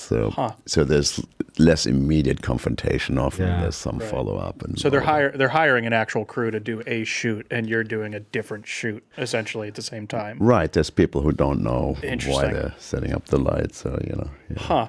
In that setup particularly, did the people in like the hotels know that you were doing this, or they didn't know either? So like when you were following them out of the hallway, because there's like blurred faces and stuff, like, or even the staff that come in, like, because there's that one scene where he's like handcuffed to someone in the bedroom, and then the hotel staff comes in. Like, I'm assuming those people weren't in on it either. Not at all. No. So like getting those clearances is crazy. Like the releases on that is nuts. But yeah, there's also, you guys are in the middle. Were you in the Middle East for that one as well? When they're like shooting an interview with someone, and he's like bad mouthing Saddam Hussein. Sure. Yeah. I mean, that was. We were a little nervous because we couldn't frisk them for guns. Because there was this whole people. We met in I think they were called C sections at the times. There was sort of where that's areas where Israelis are allowed to go, but they're really Palestinians, and that's where we'd set up the interview. We went in there with a small crew, and this is the interview where he's sort of trying to give him skin products because his skin is not good. Is that the way? No, there's one where he's having an interview with someone in the Middle East, and just and it's intercut with like he's meeting with like the Palestinian and Israeli nationals. And he's that was in Israel. Yeah, that was university professors from both sides. That was much more tame. But the other one with a guy who was sort of a former terrorist who then became political, so he was a little more safe, but you could see him clenching his fists. Well, there was some real tension there. Yeah. The most dangerous skit was probably the one where we were in the Orthodox neighborhood when he was running around in hot pants. I don't know if you remember that scene, but it's like, and then Anthony and I were on long lenses, the other camera guy, from across the street, and got all, him going up and down the street in the heart of this very ultra-Orthodox neighborhood. And people started watching, little girls giggling, and the older guys talking. And all of a sudden, this cluster of people appears out of nowhere, people on cell phones, and it gets bigger and bigger. And we're filming him and then he gets out of there, and we're filming him running away. I think the shot's in the film, and the whole mob is running after him. And he gets into this safe compound, and that we had sort of behind a locked door, and there's a whole group of very angry Hasidics outside the gate. And then all of a sudden, like Anthony and I on the sidewalk with our 2 cameras and tripods, and then people are coming towards us, and we have no idea where to go. And it became this very charged situation. And we just waited. It's like after a few minutes, people were banging the cameras, and we're trying to figure out what to do. And then a PA picked us up, and then we saw how out of this compound, there was like the van leaving with Sasha in it, and probably Larry. And there were probably 40 Hasidims hanging on the car. It was like a moving human wall that drove out of that compound, and little by little they all jumped off and they drove off. It was a very angry situation. Oh my God. Do you think your other work kind of prepared you to be in that kind of situation? I mean, it's like you've been in these very intimate scenarios, so it's like, do you think that's why you were picked to be the camera operator for that, or? I'm not sure. I mean, I think the reason I think that they picked me and that Larry was probably interested in me. I mean, I had an agent at the time, and I'd done an indie feature called Teeth. That's sort of comedic, and then wait, is that the vagina dentata? Yeah. You did Teeth? Oh my God, yeah. Oh wow. And that was just at that time, and I think Larry, for some reason, I assume knew that. I don't know what the story was. And then I was known for docs already, so that combination. And they wanted somebody to play like German. That was probably the biggest selling point, because he was this Austrian late night TV show. So I would talk German with Sasha, going, especially in Israel, where could be recognized easier. So we would speak German. I would say, oh, yeah, wir fliegen über Lufthansa, über München, ich habe umgebucht. And he would say, ja, aber sicher. And it sounded very German to everybody. And I would sort of play act with him. And that was one of the reasons I was hired. Interesting. On the previous, he had like Luke Geisenbühler, another DP, work, in that sort of play acting role. I mean, there was always elements where we had to sort of use that. And I think that was part of the reason. I think the fact that it was German was probably the best. Do you have any sort of acting background? Were you okay with that kind of thing? No, this was total fun. I mean, this film was never felt that dangerous, maybe that one scenario, because there was sort of, he had done Borat already, which I didn't do. And then, so there was Warner Brothers behind you. You felt like you're somewhat safe, even if you end up in a prison somewhere, they're going to get you out. There was more budget behind it. And we set this up. We had safety meetings before what might or might not happen. And it got out of control, like the cage fight in the end, where people threw chairs at us into the camera. And so that's dangerous. But there was that built like a big escape hatch for Sasha. This looks like an air conditioning duct out of the cage fight where he's fighting and then making love to Lutz's lover. Man. And as all these angry people that had been given very inexpensive beer, were like throwing chairs in and trying to climb into it. He runs out through the back into a van that gets him over state lines. That was Texarkana. And, oh, God. Wow. And we were kept filming, and Larry was in our ears with little headsets. This is great, Wolfgang, keep shooting. Coming with chairs at you. Oh, my God. And Anthony and Mark were doing the same stuff, and then we would just all basically filter out, go into this big bus, and just drive through the night. We drove to for 2 or 3 hours too far away from there because there was a lot of angry people there. But it felt safe because it was sort of discussed, and we knew there was a bus outside, and there was sort of a setup for how to get out of there. But the local police, when they all stood there. If you saw the film, when the guys turned on us, they did not. They necessarily interfere. They were their arms crossed. If you do this craziness, you asked for it. Yeah, that's the way I felt. Yeah. Damn. Yeah. So it's really just the crew that's in on it. No. Yeah. Well, you don't have security detail and stuff like that. In the cage fight, I think the announcer was in on it. But not the other fighters, certainly not the invited audience. It's funny when when I first saw the film, and it's been a while, but I always felt like it didn't capture how amazing and insane it actually is, because it is really a performative live act, and the way it's cut together, it almost feels fake because it's too good, because it's so fast cut. Yeah. And Sasha is he's almost like a hypnotist. When he has somebody in front of him, he just gets these amazing things out of people that are so insane. And when it's so fast cut from scene to scene, it almost feels like it's scripted, which, yes, there were elements to it, just like in the Ali G show, but it was not scripted as that people would behave the way they did. And I feel like a longer version of it might almost be funnier than this fast cut feature version of it. Is there a lot of, if Larry's the director, do you have conversations with Sasha as well? Because it's his character. I'm assuming he's the one that made the actual movie happen. Is there conversations between you and him, kind of what style he wants you to be doing, or is it more Larry's choice? So there's no discussion about style, I think, with any of them. I think it's sort of a thing where, Anthony is the other camera guy. He'd done Borat, so he sort of, one of us would take the wide shot, the walk and talk, and one of us would do the over angle. And then in different scenarios, we'd figure out where Mark and the third camera would come in, and we'd just discuss and then it's pretty formulaic the way it's shot. But what I did discuss with Sasha is how to say cock in the best way in German.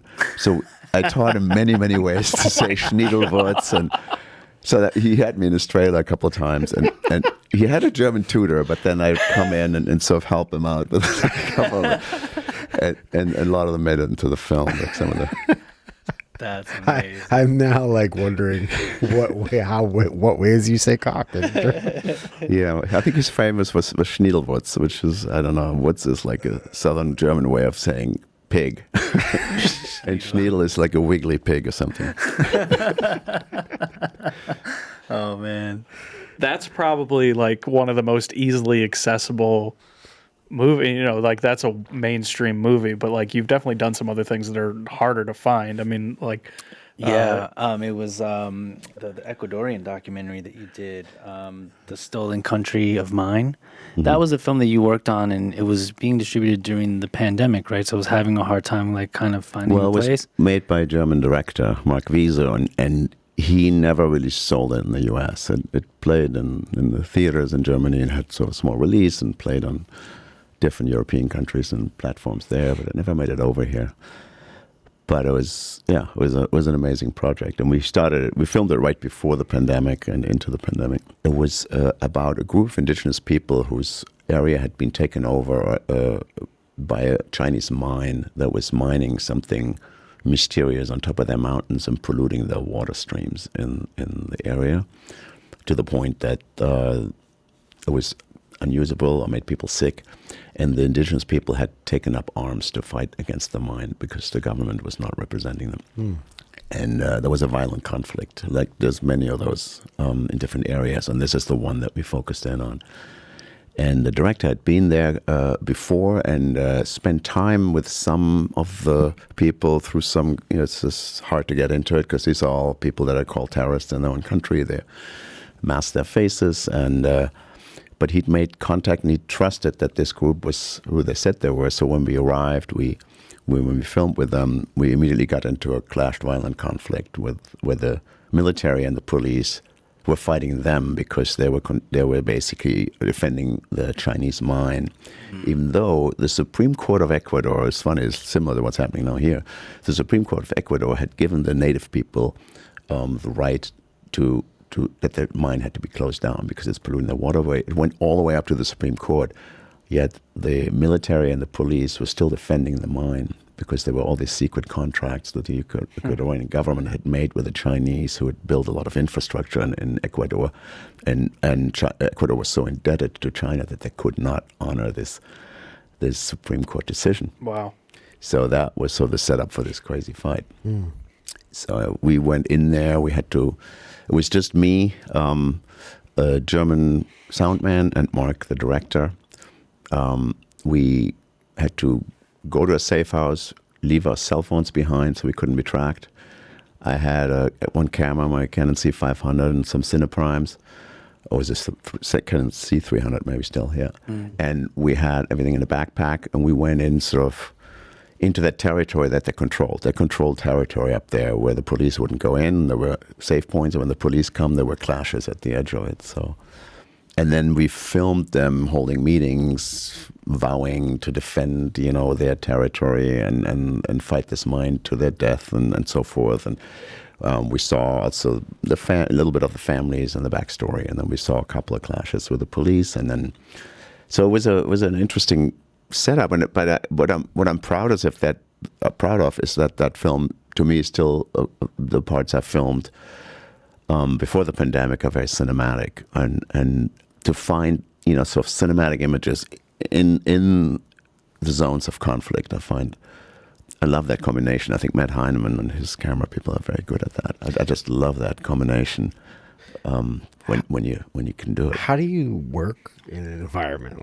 like that? Because it's like we talk about a lot on this podcast about like working and like long hours on film set, but that seems like you're just on for 24 hours a day. Like you have to be ready to do anything at a moment's notice, right? Like, yeah, I mean, there's a certain kind of bonding that happens. It's almost like when you're in the military, which I wasn't in, but when I see people who are in the military, there's sort of a bond that happens with the other people who are around you, and you reorient your whole way in a different way, and that's how you feel on these sets. You quickly get very close, and you just find your times of leisure in the morning, coffee before you start filming, and have a sleeping bag. And so I shot everything. I had like 2 lenses with me. I had a tripod with me in the backpack, and that was it. I shoot everything at the time with the 35 prime Zeiss CP2, and so I compose everything. This is Super 35 cents. That's not full frame yet. Mm-hmm. So, and I filmed the Verite with that. Seeing the rebel camp where they set up, following one of the rebels to one of the water areas that is holy for them, having an opening sequence where a shaman is sort of initiating one of the main rebel leader into sort of goodwill for the upcoming fight. And it was really amazing to do, and it felt like getting up like at dawn to really do the ritual at dawn, but then also having a sense of like this was happened for like 10 minutes, but to get like the opening sequence of the film is that, and maybe I can send you a couple of pictures, but it's like I had a tripod at the top of the hill. We were in the safe house, and we came out, and I saw there's this big valley with some clouds. So I put the tripod shot up and says, I knew they were going to do the thing on the ridge. Says, okay, I told them this is like verite live, but also cinematic. That's why I'm going into that scene. So I'm hitting play on the camera. They're going down the hill, and it's a great long shot that's a little bit cut up in the film. It takes them like 2 minutes. He cuts it down to 20 seconds, but still it's a long shot where they come to the ridge. Then I leave the tripod behind, grab the camera, run after them. They start they start their ritual. I'm not telling them don't start, right?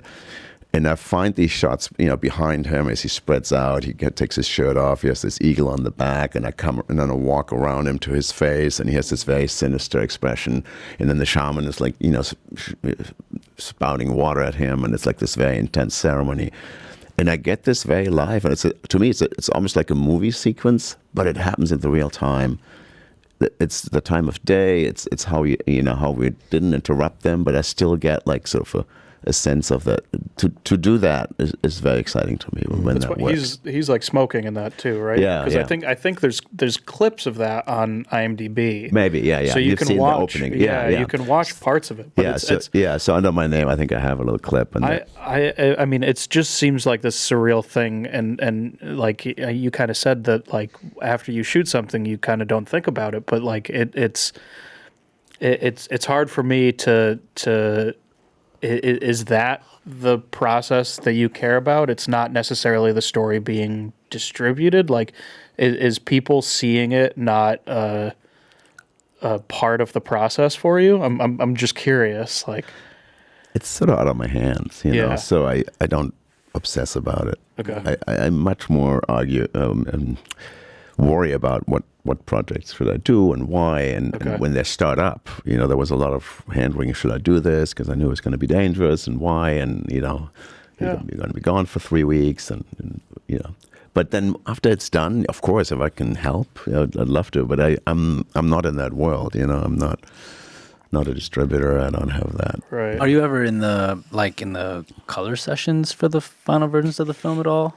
Often I am. In this one in Germany, I wasn't, but the director had a very good sense, and he sent me cuts, and we looked at it, and we've been in touch since, and not in this one, but often I try to be. I think it's such a big part of whenever I can. I love to do color timing.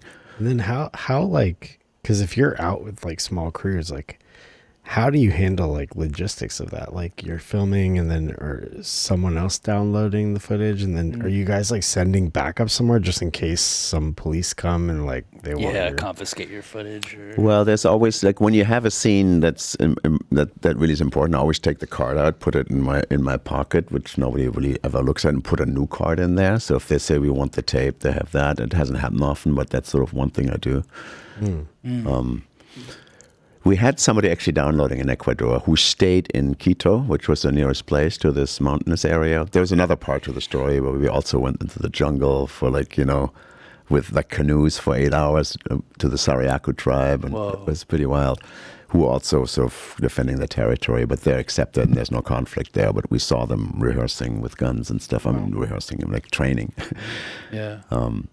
But the main conflict happened in the mountains there. But there was a downloader who was with us, an Ecuadorian, and a local fixer who was a very good filmmaker himself. Would he come with you on the canoes and then download somewhere in the jungle? He came, that I can't remember, but I often download myself also, it depends. But in this one we had a downloader, which was great because the days are long, and then we would have the tapes and we'd send them back. How often do you have a fixer? This seems like a big thing internationally. Like, am I just oblivious? Are there no fixers in the States? I feel like there's gotta be. There's fixers in the States for like foreign companies. Yeah. Yeah. Okay. Yeah. There might be You a need fixer fixers for that's this, like, you know, they're like from Spain working in New York, and if people from Spain come to New York, they contact that person because they can speak the language and navigate the sort of. And It's just such an the rental interesting houses dynamic. and the crew, and it's just a shortcut to just figuring Right. out somebody who has relationships. Yeah. It's just a wild dynamic that I feel like it's a very documentarian thing, but Or even for it's so journalists. necessary. Yeah, it's so necessary. Like, It's just like you give this guy money and he Makes it happen. facilitates. Yeah, he knows the He people fixes that it. will get you. Yeah, exactly. It's a shortcut into like the local scene, like immediately. Yeah. You get access to the gear, you get access to the crew, you get access to everything. Yeah, and some of them are amazing. Some of the quality of the project really depends on the fixers, especially. that's nuts. That's its own documentary. Yeah, that'd be a good documentary. Like, The fixer. no, I mean, it's a Jason Statham movie, but It's definitely Jason Statham. That'd be hilarious, Jason Statham, but he's just like filing paperwork. I don't know. It's an interesting concept that I feel like I've never had to deal with working on more like commercial like television or movies. I mean, you know, locations department, they're like fixers in a lot of ways. They go and deal with businesses. I guess and that's they go true. deal with like residences. They're the ones that are like, hey, we're going to be blasting a light in your building for a week. How much do we... Like, I know the landlord. I've filmed here before. Like, you know, they have those relationships. So they're kind of fixers in a way. Okay. Yeah. No, I'm sorry to do like a little side thing. It's just like that term comes up, and then I'm like, have you had them on a lot of projects? Like, because you're definitely in other countries quite often. Like, I'm assuming that wasn't something on Children Underground because it's so small. Exactly. Yeah. But No fixer on Children Underground. That was us. But we had some, like, you know, I mean, you need especially having fixers if you go into foreign countries with celebrities and stuff. Then it really comes up. You know, like with Nick Kristoff, we had all, you know, with like. When you go into, you know, then you need local people on the ground who know what they're doing. I was filming with Olivia Wilde and Nick Kristoff in Kibera, which is in Kenya, and the local fixer was amazing because it's a really not a safe environment. We couldn't be there after dark. We had armed guards with us, you know, but there we have a pretty known actress with us and this reporter reporting on, you know, some initiative that is building schools there that is actually locally made, and it was really important to have that fixer. And I was wishing the fixer would also help me back paddling, you know, because I was filming the two of them going back, and as I was paddling back, I fell into an open sewer. Oh, no. Wow. Which was about up to my chest. Oh my God. But I held the camera over my head. Man. I was like covered in shit, and I was filming them. And the fixer helped me out of there. It's like important to have those guys. Wow. Because I wouldn't have gotten So it's out not by just myself. It was paperwork. all It's not slimy. just paperwork. Man. Yeah, Wow. the glamour days. But that's what you need the fixers for, you know. Okay. Get you out of the sewage. Get you out of the shit, literally and figuratively. Yeah. I mean, I'm sure your height also helps in those situations too. Because if you'd been like my height, you'd have been right Yeah, up you'd been under it. there. Yeah. I wouldn't have gotten out there. Yeah. Just end it right now. But he took the camera first, and then he let me ahead. Okay, footage is safe. Okay.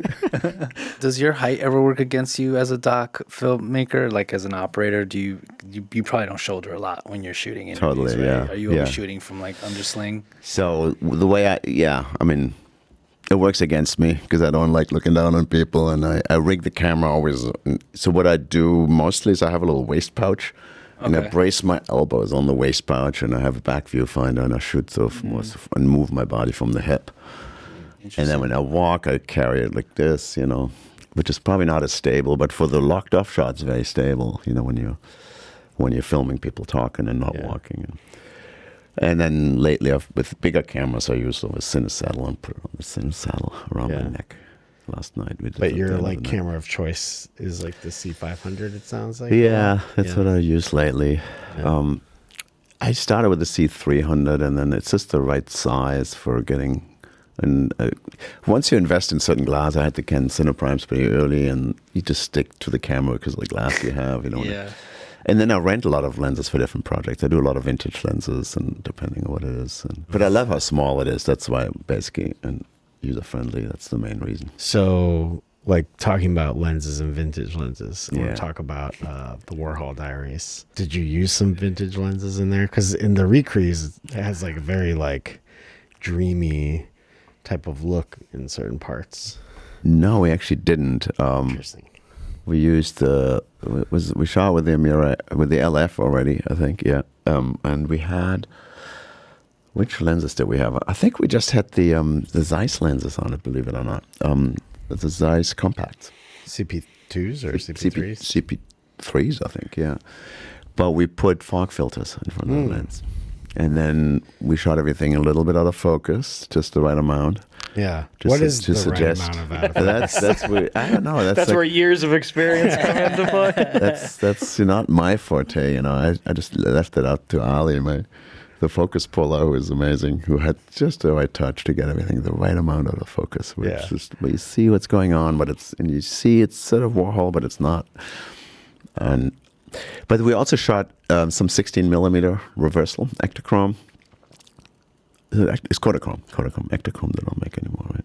Yeah. Yeah. So, and then we shot a lot of Super 8, and some of it the director would just do at the same time that I would, go around with the other cameras, which was mostly in a gimbal and slow motion. That was sort of the sweet spot.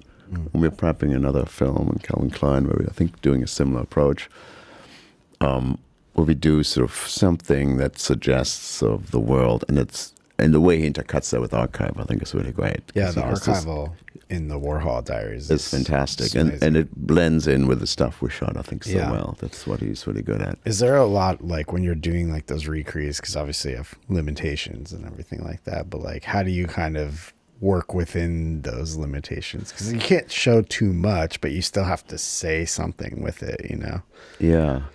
Well, I mean, it's what I love about that particular project is that Andrew works very sort of intuitive, creatively. It feels a little bit like film school type filmmaking with him. It's not like that organized that it's like there's a shot list and it's very set up. And it's a bit more like, I rented this place. We're going to put a few things in there that look like Warhol stuff that we know from pictures. And in the morning, we're going to blow up a mattress to make the bed look like it's a real bed and put it in there.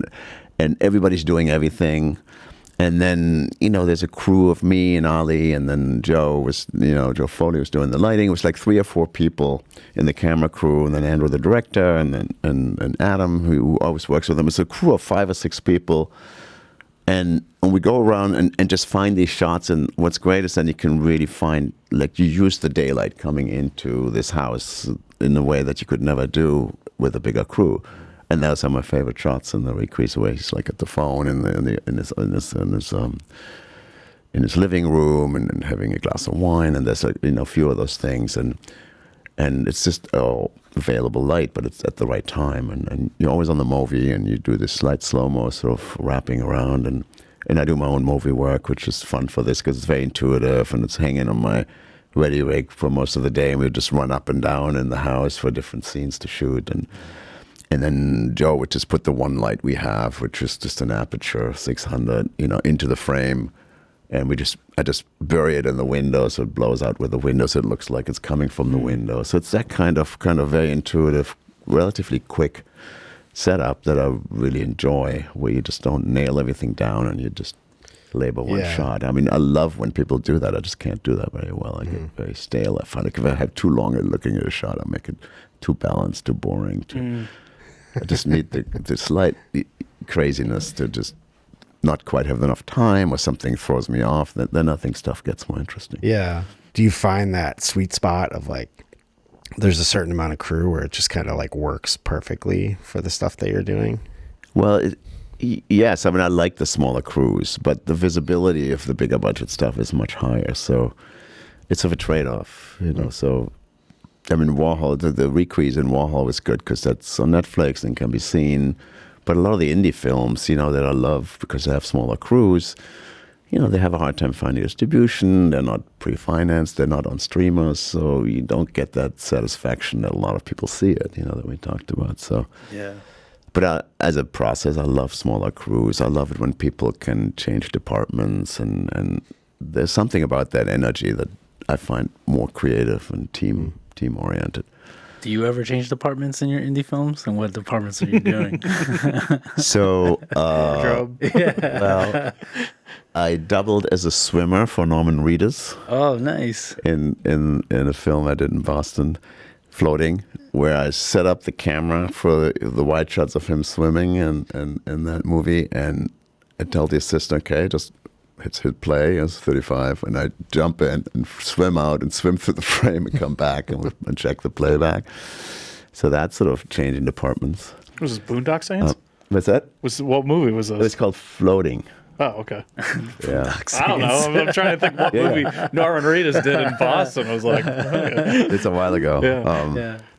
No, but yeah, totally. I love to change department to the point that on union sets, and I still do some, some mostly like, low budget tier one kind of movies, like, $3, $4, $5 million range. And those films still have, the biggest fight is always I like to operate myself. Mm-hmm. And that's difficult with the union. I've been in the union my whole life and I support it and I love it. But the union, the operating has always been a sticking point. That, of course, they want to protect the job of the operator. On the other hand, I just love operating myself. So often there's standby operators, and you need sort of a waiver to operate yourself, which I've gotten in my last 2 films. But it's always a bit of a back and forth. Because I feel like having a camera in my hand and the way I do sometimes even with available light, just find the lighting rather than set it up. It's very hard to do. It becomes very laborious if you're not used to the process, like I am not. To have an operator where you just have that shorthand where that operator can do it for you. I just don't have that. So for me to do it myself, it's not that I do it better. I just know how I can make it work. In the time that you are explaining what you want. You could have already done it. Yeah. That's how I feel often. And I think, I know a lot of people who are doing big budget movies and when they do it, they have operators. They have these shorthand because they do it so much. And then it probably works much better than I think. But for me, I have the same feeling. I feel by the time I tell, the set dresser to move that light over there, I just run from the camera, move it, and come back. And then everybody's totally upset, right? And for a right reason, because then they don't know why it was moved. And that sort of attention, I think that as a documentarian, you have on film sets a lot. Yeah, that comes from just like the indie world, too. You just want to get it done, I guess. You want to just be able to film what you're seeing. In that moment. I almost feel like it's kind of what we talked about with Larry Fessenden, where it's like there's a difference between a filmmaker and like somebody who works on movies. Yeah, and absolutely. it's like very easy to like show up and like as a third grip and just do your gripping and go home. But like if you're dedicated to the project and it's like you're putting your heart and soul into it, you want to be a part of everything and you want to know about everything that's going on. But the bigger your crew is, the harder that information is to disseminate to everybody. So it's so much easier to do it yourself. But like you said, the union, well, it's protecting jobs. It does get in the way of like that filmmaker aspect of it. It can. Yeah. No, totally. But it's Yeah. also a learning process, when you do it more than you know how to use the departments to maybe do stuff better than you can do it. And I totally acknowledge that. It's just, it's tough for me. Yeah. Yeah, it's a tough balance. I'd love to talk about the ASC, though, and how you got into the ASC, and if you can give us like sort of a little bit of brief of what the ASC is for some people that maybe don't know. So the AC is actually a nonprofit sort of organization of like for camera people, the American Society of Cinematographers. They're basically a group that started in Hollywood in the 1920s, I think, to sort of, celebrate the art of cinematography, because that was just a niche thing at the time. And they wanted to make sure that people really, who just love the art of cinematography and live and breathe it, that they have an organization in the clubhouse. Clubhouse still exists. It's in the top corner of all the magazines that they put out, and they're still meeting there. And for me, growing up, when I came to America, the AC magazine was sort of my Bible. That was my film school. I mentioned earlier that at Temple there was not much teaching about camera.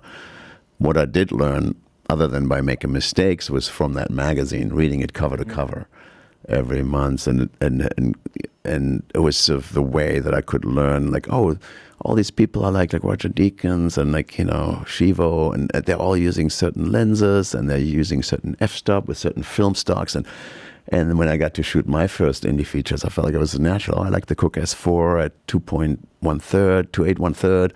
There were certain things that you just soaked up from reading the thing cover to cover. And then, of course, certain lighting tricks and, Darius Connery with bleach bypassed. My first shot, I flashed. My first movie that I shot, I used flashing, and I just read about it with Seven, Darius Connery's film that was so groundbreaking. And oh my God. So anyway, that is the long story that, like, for me, that organization was like the pedestal, and the idea is like, wow, this is the coolest place to be,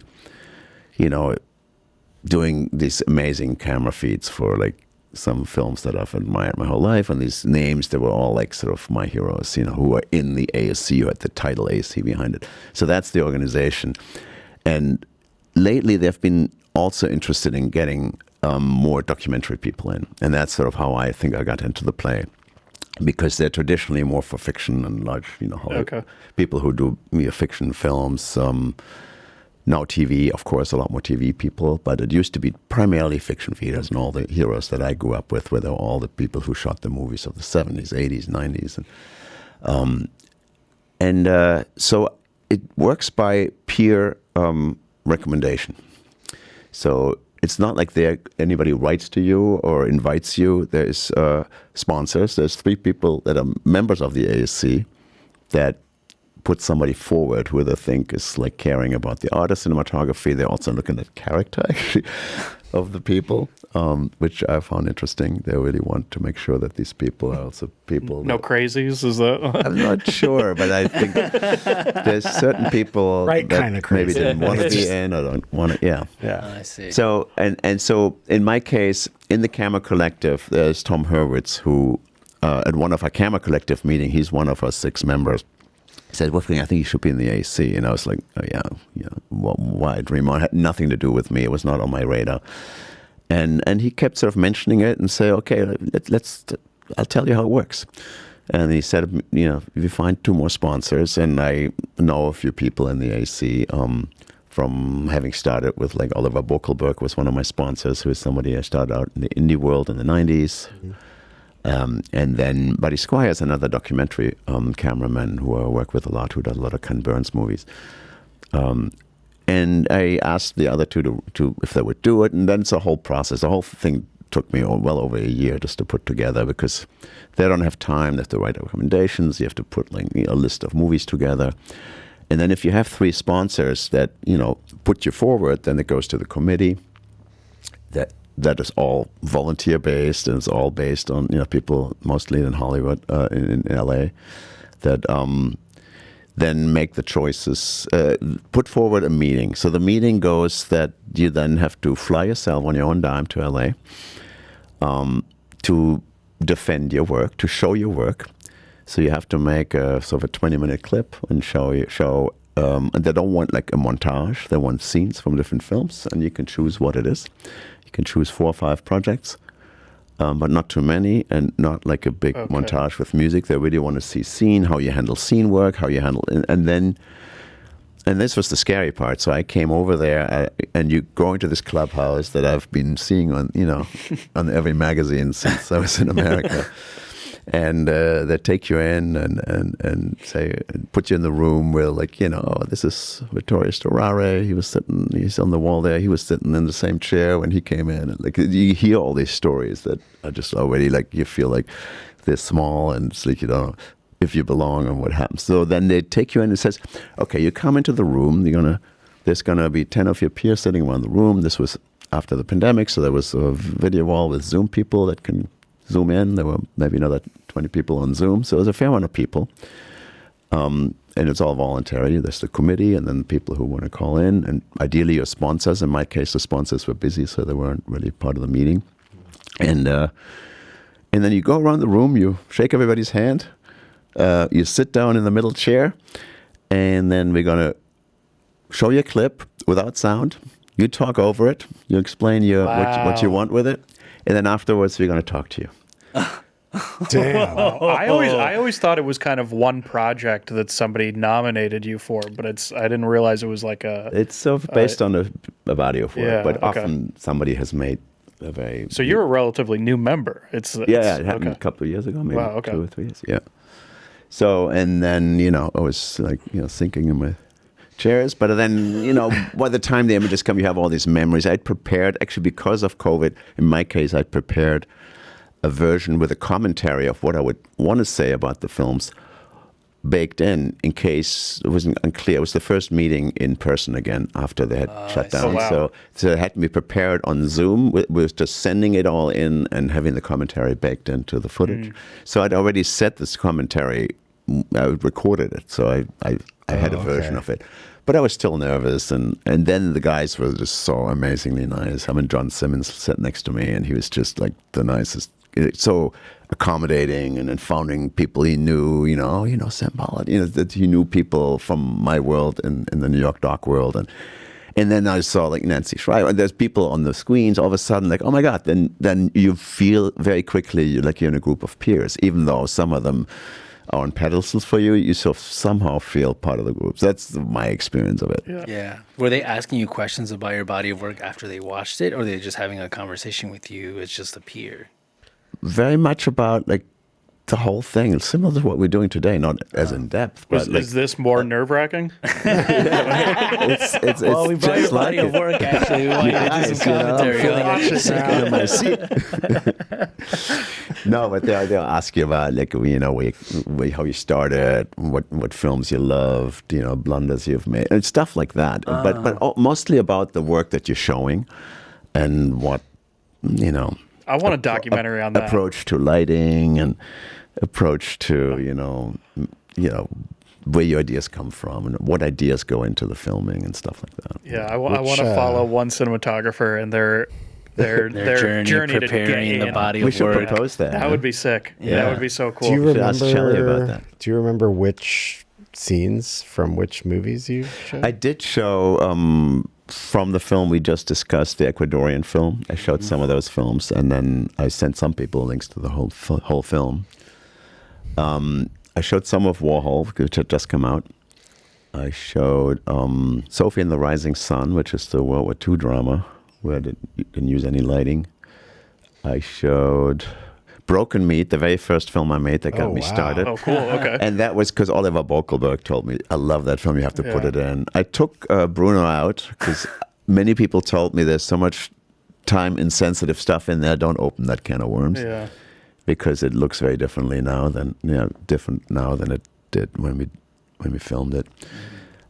Just because it was more known, I thought I should put it in, but I'm glad I didn't have it. I mean, I shared the DP credit with Anthony, who shot as much of it as I did. Showing like your first project, is a point of the discussion? Can that be almost like your improvement over the years? Like it's kind of how you've evolved, or were you showing that kind of like? You can show what you want. Yeah. I mean, for me, I just thought about it, and I felt like it's black and white, and then all of us says, "Oh, they all love black and white." It also, because it was black and white and it was filmed in the '90s, it felt like it was filmed in the '50s, so it gave it this sense of cinema history already, even though it wasn't that old. But it just. The black and white reversal, it's a very intense looking film stock. Yeah. And that one combined with Crazy Alan, the poet. Anyway, that was a good project. And I showed a little bit of Children Underground, believe it or not, because it was personally it was so important to me, making me so for a verite filmmaker. So I talked about that, even though the Sal, who was like, some people try to talk me out of showing it because it's so rough. It's sort of the opposite of composed, stylized films. Right. But it has such an intensity and such a connection, and it has some cinematic things because there's a consistency in color. I don't know. Train shots, and there are like, and everything is long lens. There's a certain style to it, I would argue, but it's not a very cinematic approach in the traditional sense. That's awesome. So Camera Collective came before that, obviously. Can you also tell us more about that? Yeah. Camera Collective is brainchild of me and Torsten, who I've mentioned earlier, Torsten Thilo. Originally, we were shooting a film about wounded warriors with a company out of Texas, Flow, that is doing socially minded commercial type work. And we're doing a film about the Wounded Warrior Project and filming with all these soldiers. And Torsten and I bonded over it, and we did everything together. And these guys had formed a group, sort of the Flow group, and we said we should do something similar for camera people. That was so the idea came by. And then I had my friend Claudia Raschke, who's a camera woman who did Mad Hot Ballroom. And we were up for the same indie features. So she was one that I've always sort of traded jobs with anyway. When I wasn't available, I'd say, "I'll try Claudia," and she would do the same to me.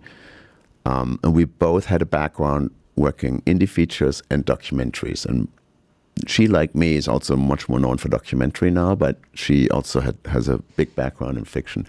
And that was so important, to find people that do that. And then there was the German element. We're calling it Camera Collective with a K. And they all happen to be German-American friends of mine. And that's how we so in a beer hall in Williamsburg at Radegast, Thorsten and Nice. Claudia and me, over some beers, formed the Camera Collective. And Thorsten, being very entrepreneurial, started a website. I wrote up a text on it, and then he put clips from our films, and we felt like the collective power of the clips is better than a single reel, right? I also dropped my agent that I had for many years at the same time, and I felt like financially I've ever done better before. In the dark world, maybe the agents don't quite work for you always the best way. And then we invited other friends of mine in there. So there's basically, it's Thorsten, Claudia. Now we have Martina Radwan, who's a wonderful camera woman, friend of mine, who used to assist me in the indie feature days and then became a wonderful camera woman. And then there is Tom Hurwitz, who on some shoot that he hired me to operate with him, asked me about this Camera Collective, and he just loved the idea so much. He's the only non-German in there. But his father was a big union collector, filmmaker, Leo Hurwitz, and he just always loved the idea of the collective, and he just thought it was the coolest thing. So he had to be in it. And then Axel Baumann, another German-American cameraman. And we all have like fiction background and documentary background. That was important.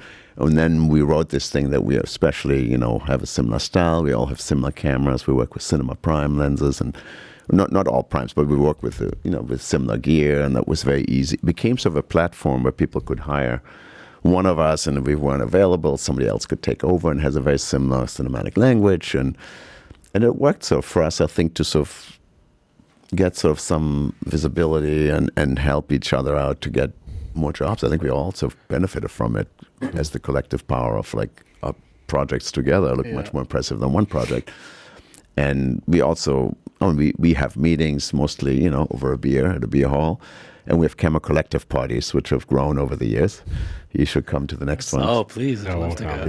So it's you guys aren't producing any of your own projects, but it's more of like a Not at all. It's like a self-agency. So like if you can't take something that somebody came to you with, you have other people that you can. Yeah, it's just a website, really. And then friends of ours, and we sometimes, when we can, we used to get together and we had screenings, and then that all fell asleep during the pandemic. We used to screen, two of us taught at SVA, a documentary film school that now went out of business, unfortunately.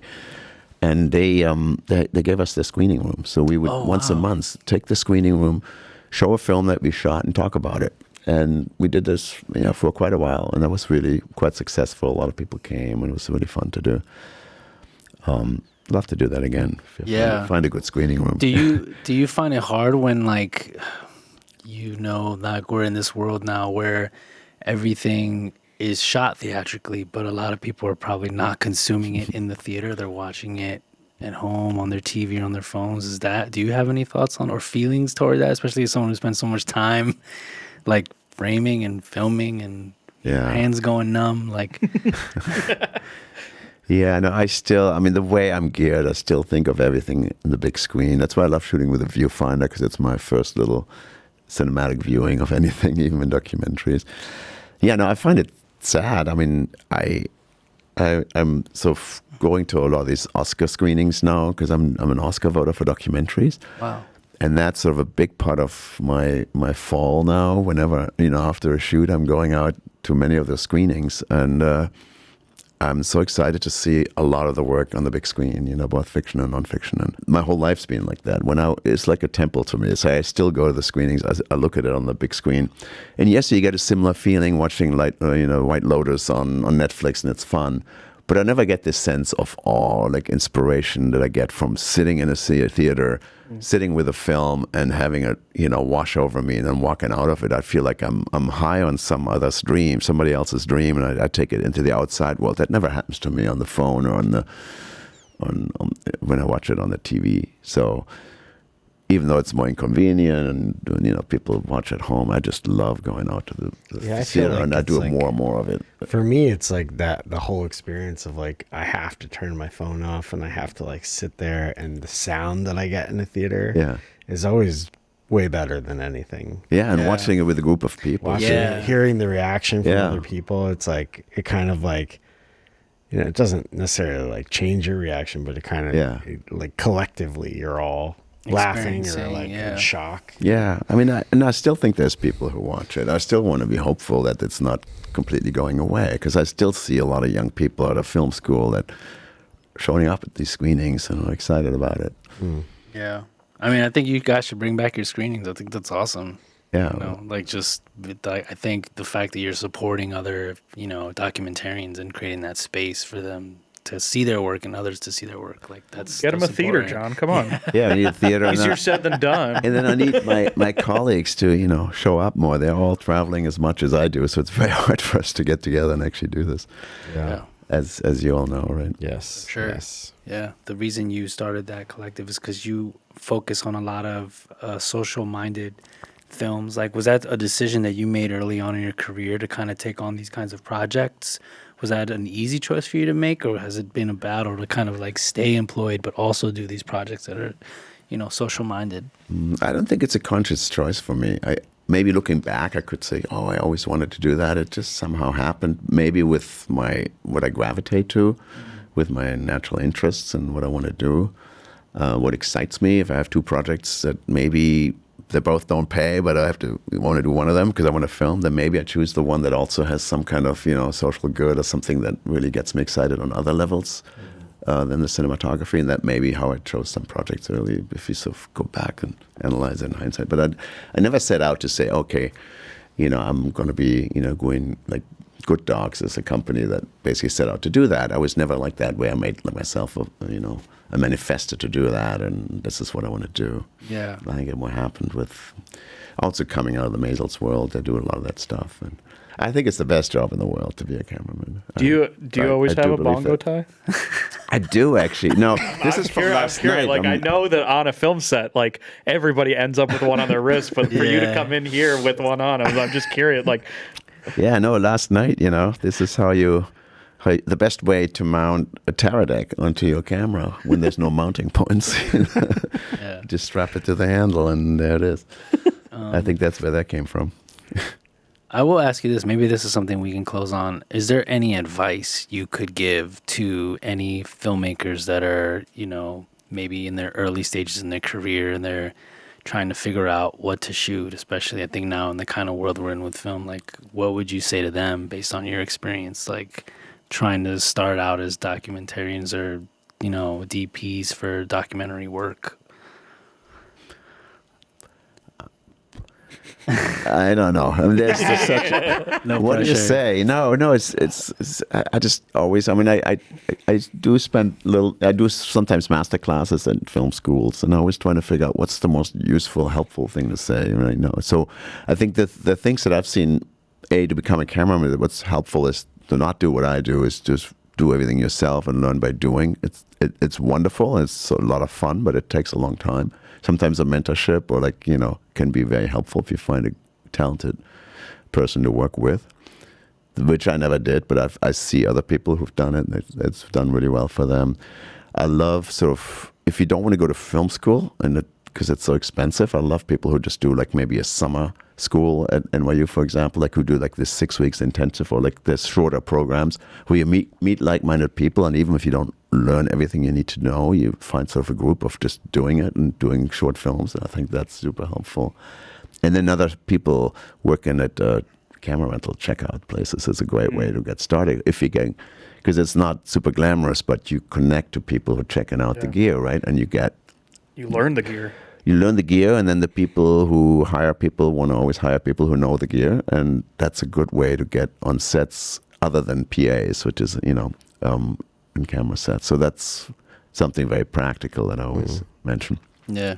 But to me, it's always like I just need to be excited about what I do, and I think that's true for everybody. So it's like it's the mixture of doing both to take projects where you maybe are a PA in a big project and you don't have much responsibility, but also always on the side do some of your own projects. My wife and I are always making our own films, and it sort of centers you, even if you don't make the money from it. We just showed one. We made a short film that we premiered the night before last for the first time. We go into festivals with it. It's sort of it's a film about an artist that we made ourselves, and it's just really the two of us with the help of others. And we've made 5-6 films over the years, feature-length films. And I think that's important to keep your passion alive, just to do a project where you just take control and go out there and do it yourself and not worry about the money if you somehow can squeeze by. But I've always done both, and that's worked well for me, that I get jobs that, you do industrials, you do you do stuff that's not always the most exciting things, but you keep something to keep your passion alive. Yeah, You do your own project. I always felt like I learned something from every job that I did, and I learned almost more from like bad jobs. Right. Like when I take a job and I see it go wrong, I remember that job a lot more. And you kind of learn the red flags. Yeah. And then as you do more jobs, you kind of pick up on those flags, and you're like, maybe I don't do that again now that I'm... Yeah. Well, also, let me ask this. Is something like the Camera Collective, if there was a younger German American looking to get into the industry, are you guys open to like internships? Would you ever have somebody follow you guys? I don't know. Maybe. Yeah. I mean, we don't have like any structure. We don't have a place. We don't have an office. So there's not really a job. It's more like I think the way we do it is we all do our own stuff. We don't, everybody's negotiating their own rates and this and that. We just casually recommend each other, and we have a website and some parties. So it's not that much to intern with. It's more like individually to the different camera people. I mean, they could go get you I'm around open at to it. Radagast. Yeah. And we've done that a lot. I mean, people from, some of us are teaching, two of our members, and they sometimes bring students along to some of our meetings and stuff. Totally, yeah, we're open to that for sure. Cool. Well, Wolf, it's awesome talking to you. I feel like we've talked for many hours at this point. You're probably done with us. I just love the enthusiasm that you watched so many films. That makes me very happy. Yeah, I mean, this is the thing. It's like Shitty Rigs came out of the necessity to get our job done at any means, but what Rapturings has become is that like the fact that we're still very much excited about filmmaking, and we want to learn as much of it as we possibly can. So inviting people that have been doing this for longer than us and doing different things than us and still doing it. Yeah, we're always going to be learning, and that's the goal of this. So thank you for sharing. No, likewise. I just feel like I learned a lot from you. The energy is great. I mean, you guys doing a lot more than Camera Collective is doing right now. You're giving me a kick in the butt to get them guys going again. Yeah, man. Well, thank you for being here, and thank you guys for watching. We'll see you on the next one. All right. Cheers. Later. Cheers. All right. All right. We're done. All right. That was fun. Yeah.